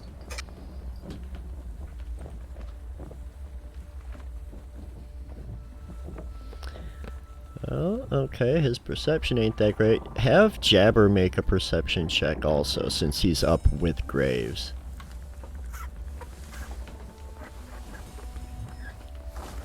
And he does have keen hearing and smell. So his advantage. 17.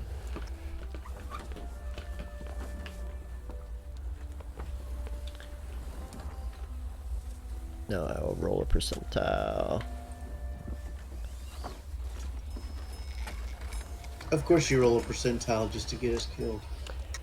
And I was going with 10 or under. Oh, okay. Woo. Oh. Well, Missy decides she wants to say hello.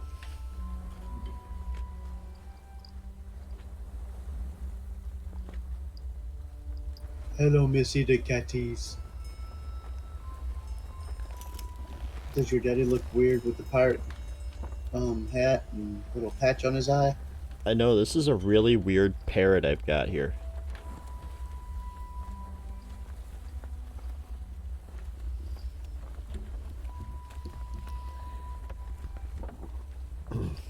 Anyways, so, no, that first watch, nothing happens. Now it's your watch. Woohoo! 13 for my perception.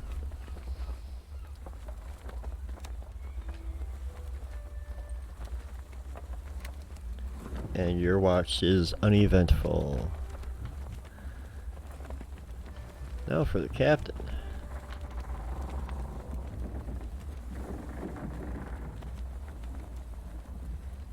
Nope, no plus to perception for her, so it'll just be a straight wisdom roll.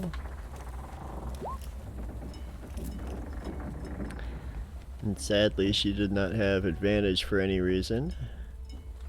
So she only gets a 9. 9. If she would have had advantage, it was a nat 20. Oh. And that's a 96 on the percentile roll.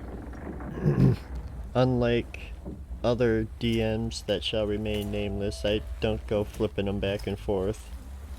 Not all willy-nilly. You couldn't be talking about not prime, are you?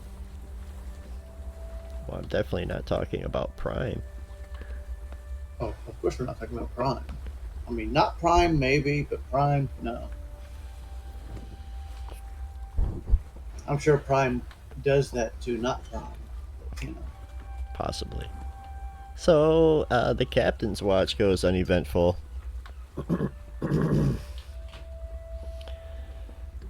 And it is now the next day, and you are able... Let's see. You're able to make your way... Make my way? They beat me to it. Make a way to a small, to even call it a community is being generous. It's basically just a sawmill and some other stuff at this point. But it's, you know, there is some production going on. There's some forest around nearby in the distance. You can see like logs and stuff are brought down to the lumber mill on carts pulled by oxen. And yeah, in the distance you hear a tree crash down as some lumberjacks are obviously already hard at work this fine morning.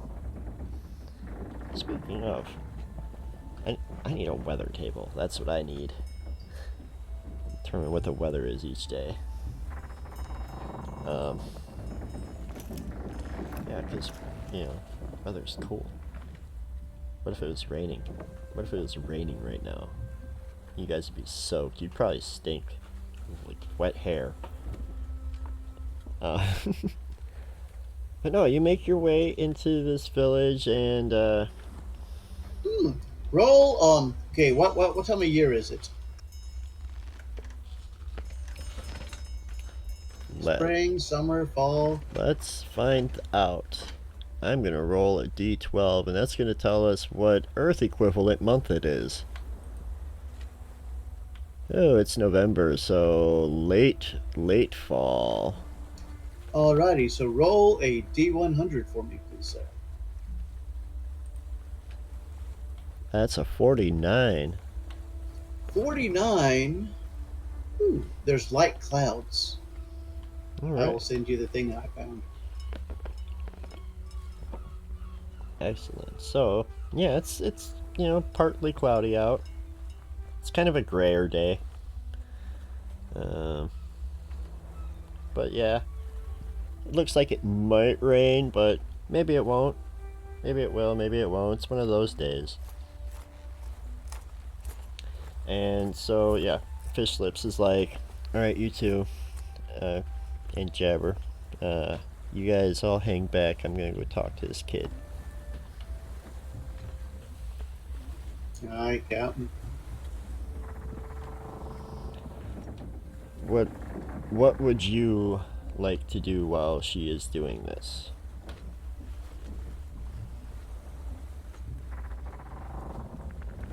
Um,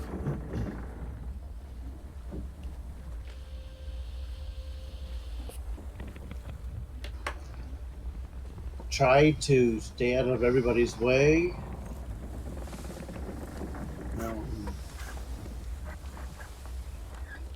Try to look for anything that looks out of place in the area, something that don't make sense. Okay, so why don't you make a perception check? Well, because I don't want to. A 22. So, okay, one more check. What would it be? Just make like a general, an intelligence check.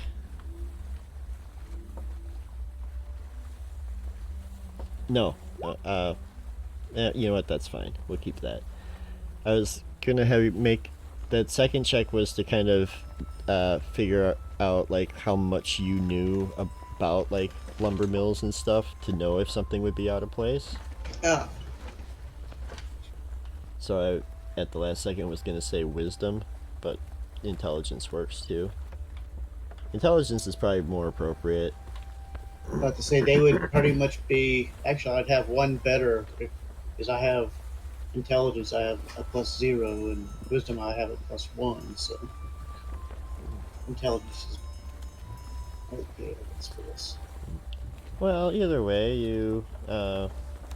yeah, you know enough about like the lumber industry to know that what you are seeing here today seems pretty standard. Nothing really seems out of place.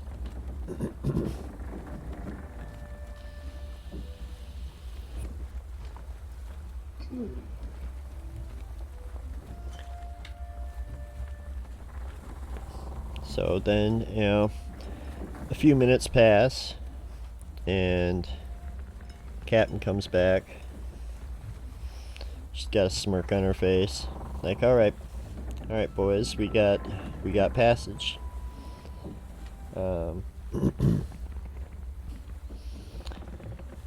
My buddy Trent, he's got a boy at the docks. It's not like it's not a big comfy ship like what we're used to, but it'll get us where we need to go.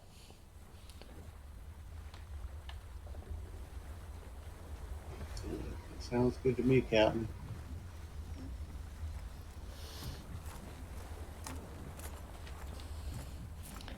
So you're able to, like the town is not far, the dock, the port, if you will. It's a rather small. Um, there aren't any large ships like at the docks because low tides and whatnot that would uh, you know strand a vessel. There's an actual term that is escaping me, but that's okay. It would make it a little landlocked, I guess. Um, so bigger ships they have to moor out in the deeper waters, and that's why you have the longboats on the Dirty Delight. Yeah. So yeah,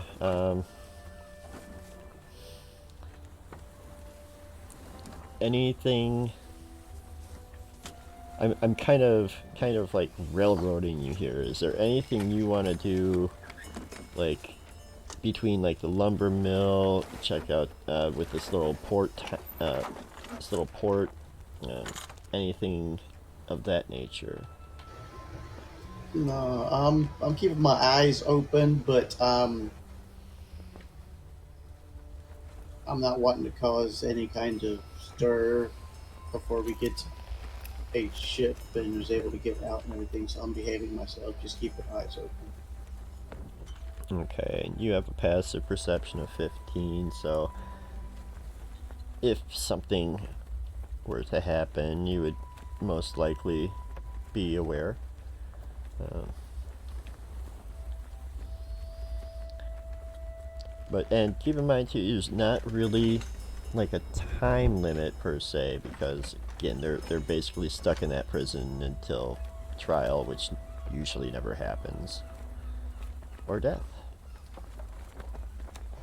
Which hopefully hasn't happened yet. It's only been like a week. Yeah, about a week.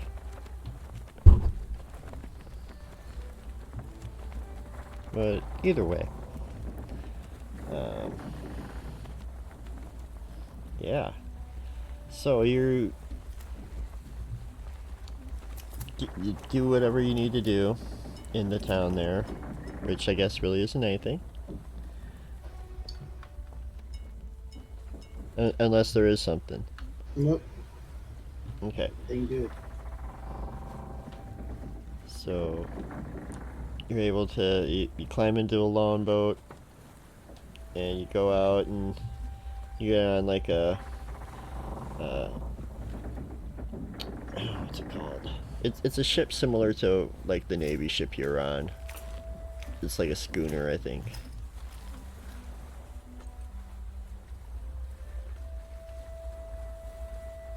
I moved it. That's fine. I believe it's a schooner, but yeah, it's a sloop. Sloop, is that right? A sloop. Shoot, there it is. Shoot, there it is. Yeah, well, either way. It's there, it's going. Hey, Mooswa! Thanks for stopping in, buddy. Check out. I'm dressed like a pirate today.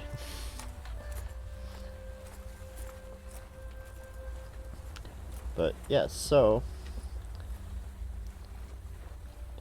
it's some kind of ship.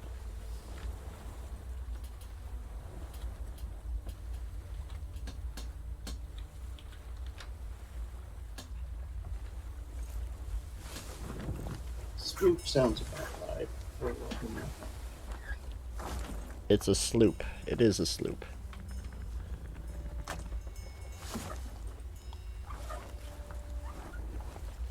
Thanks, Moose.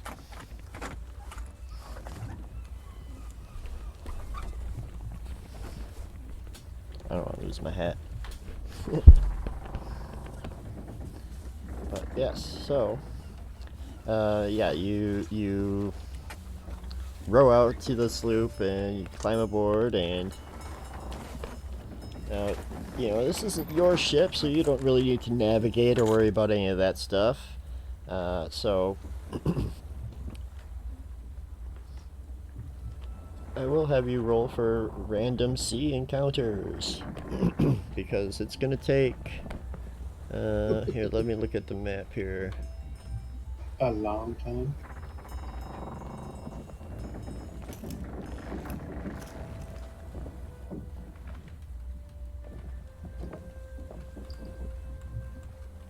Help if I go the right way on the map.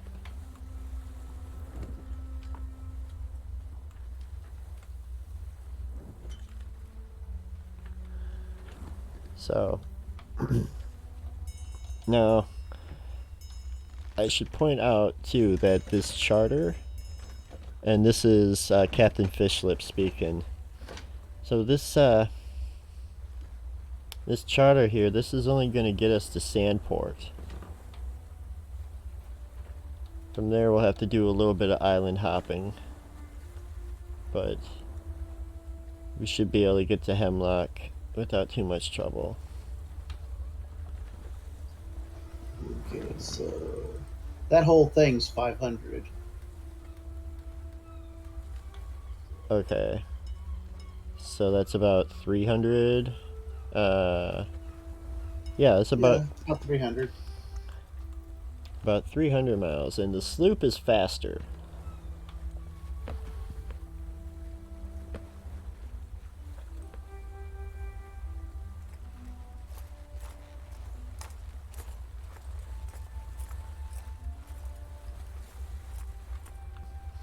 So yeah, the sloop can go 6 miles per hour or 144 miles per day with a full crew.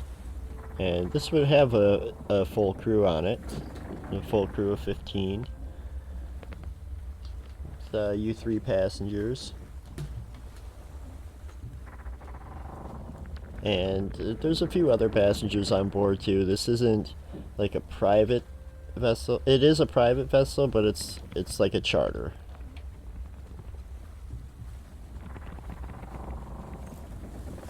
Why it's at Tempest to begin with is beyond your reasoning, but it was there and it's convenient. So it'll take a full 48 hours plus what was that? Another 8. So it'll take 49. It'll take it's almost a 50-hour trip.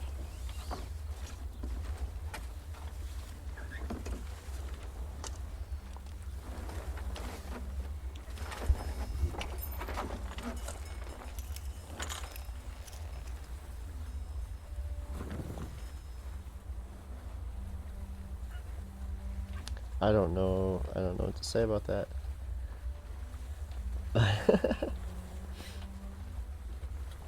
Okay. So yeah, 2-day journey. So we'll do 2 encounter checks for this voyage. Day 1. Oh, crap. Starts off strong. Perfect. Let's get that 3d6 again. 6, 4, 1, 1.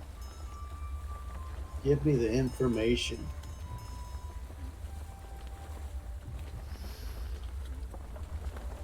All right. So let's set the scene here a little bit. Now you're somewhat familiar with the sloop layout, right? I can bring that up again.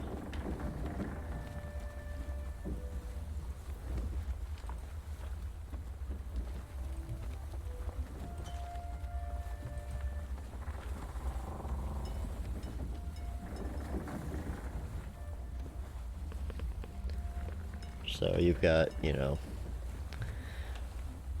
while you are sailing as a passenger, where would you be? Where do you think you would spend most of your time on this ship?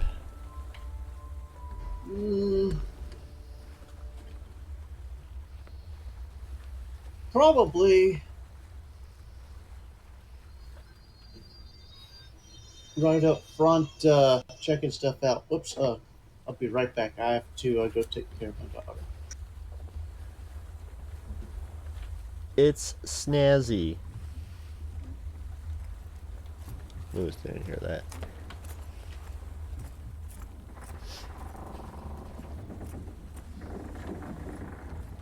No, okay. So, I'm sorry. Where would you be?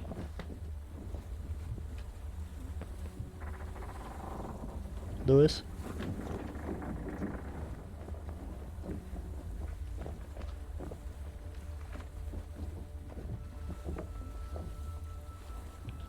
Lewis?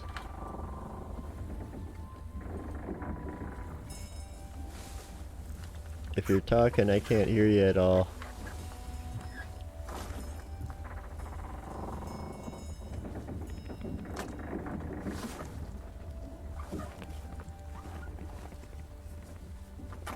It's weird. I think I lost Lewis.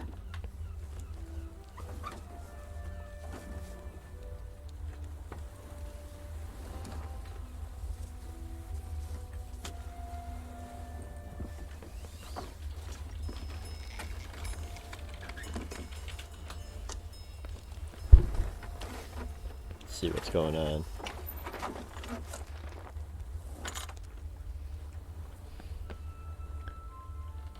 Lewis.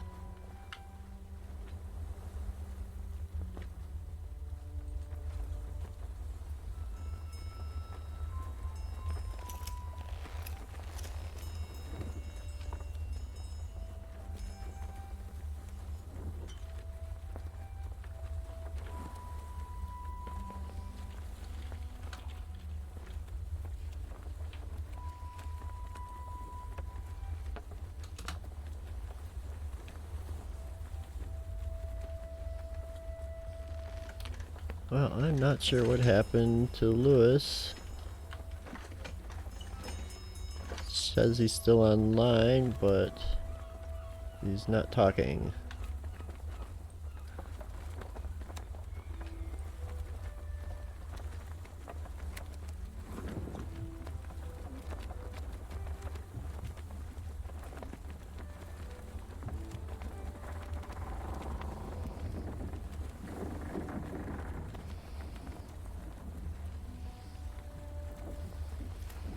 I am back. Sorry about that. Oh, okay. Alright, for a second there, I thought I lost you. Oh, did I not go through my daughter had emergency was calling for me, so I had to go take care of her. Ah. Okay, so where about would you be on ship during the day, you think? I spend a lot of my times right there uh, on the bow of the ship, just you know, relaxing, checking out enjoying the actual decent weather. At least I hope it's decent weather. Oh yeah, let's roll some weather. No, it's still that same day. We still have some clouds. So, yeah, you are sailing, and uh, you're not the first to notice it, but you do notice it. You notice a small black dot on the horizon, kind of making its way towards you. And as it does, uh, why don't you give me a perception check?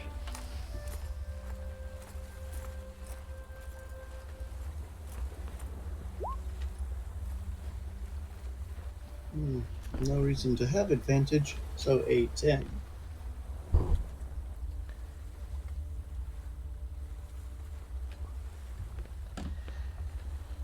Okay. Um, you notice this small black dot gets a little bit bigger as it gets closer and closer. This time I want you to make an insight check, but I want you to make this with advantage.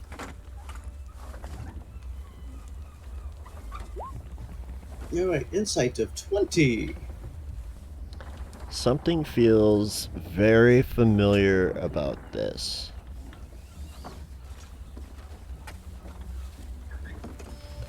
And as the small black dot gets bigger and Is about bigger. ready to say pirates. You see a smaller than your sloop, ship approaching rather quickly, and you do see a pirate flag, and you know they pull about, and they don't start shooting, but they demand. So they pull up, and you're up on deck, so you can see and hear what's going on. And one of them's like, "Yar! Hand over ye valuables, or prepare to get boarded."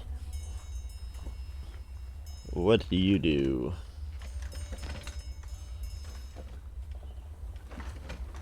Yarr. How many people do I see on the on their ship?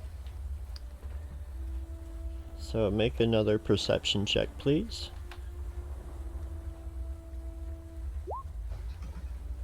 19.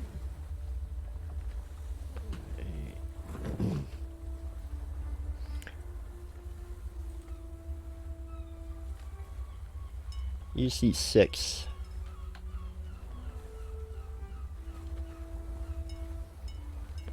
And keep in mind, your ship is fully staffed with a crew of 15. And then you, the captain, and Graves as passengers, amongst other people. Mm-hmm.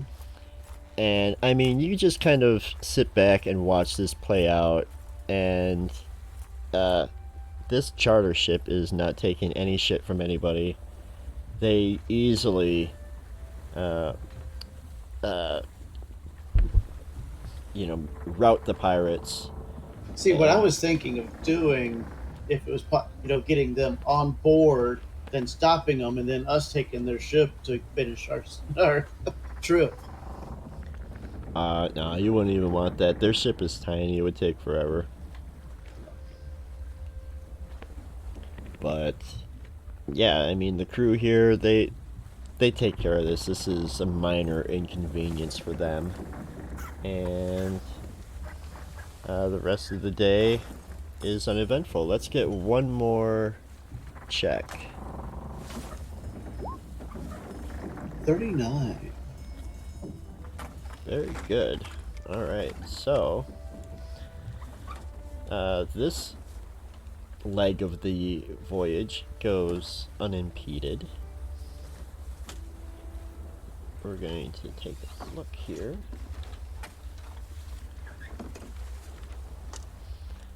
At the, let's see, where is it?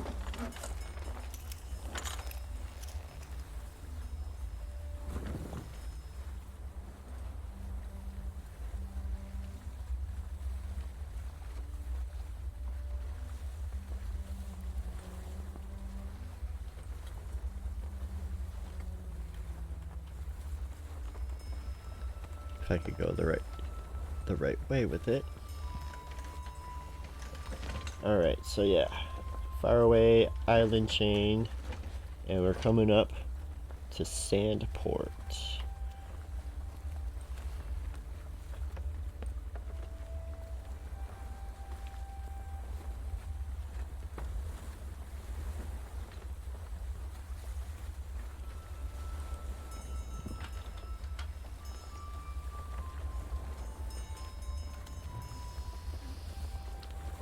Alright.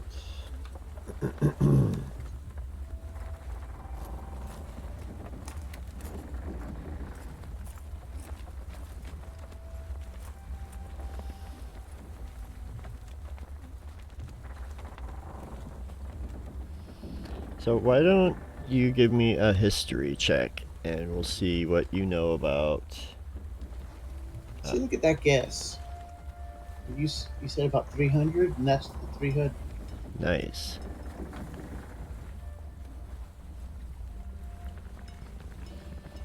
But yeah, give me a history check to see what we know about the faraway islands, and more specifically Sandport, which you know nothing about. So, okay, you don't know what to expect. Perfect. And that's actually probably a good spot to kind of call it as we begin to make the approach to Sandport. We can have a proper introduction to the capital of the faraway chain of islands next time on Swashbuckler series. Whoop, whoop. Thanks everybody for coming and joining us for this. Yeah, and actually on that note, so before we It get was out quite of here, enjoyable. We love having people out there, and especially people who can make fun of Ron. So that's why I like the Moosewalk.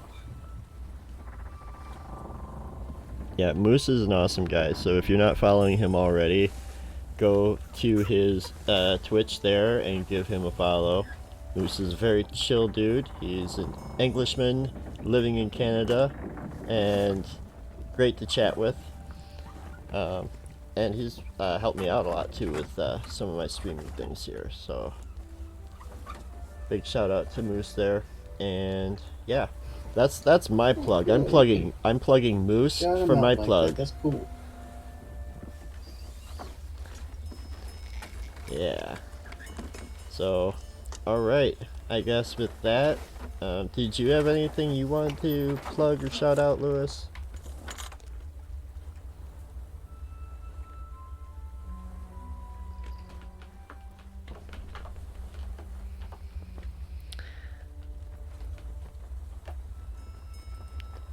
Stupid Discord. Right. So yeah. That's my shout out is for Mooseball1. Go check him out. Did you have anything you wanted to shout out or anything like that? Just hey, if you can come check us out on Monday nights, 9 Eastern, for our main campaign, Defenders of the Veil. Yeah, and check us out Sunday evenings at 7 p.m. Eastern for our Dungeon of the Mad Mage campaign. I'm going to try to get a fun new overlay for that too. Can't wait. But all right, so yeah, we're gonna raid out. Thanks for hanging out, and we love you. Bye. Night. Butt night.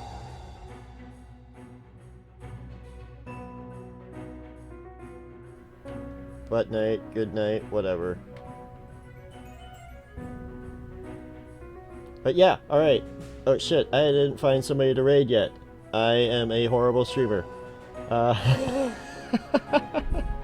Awesome. I'll figure this out. You guys have a good night, and say like Defenders Raid or something. Or yeah. Night.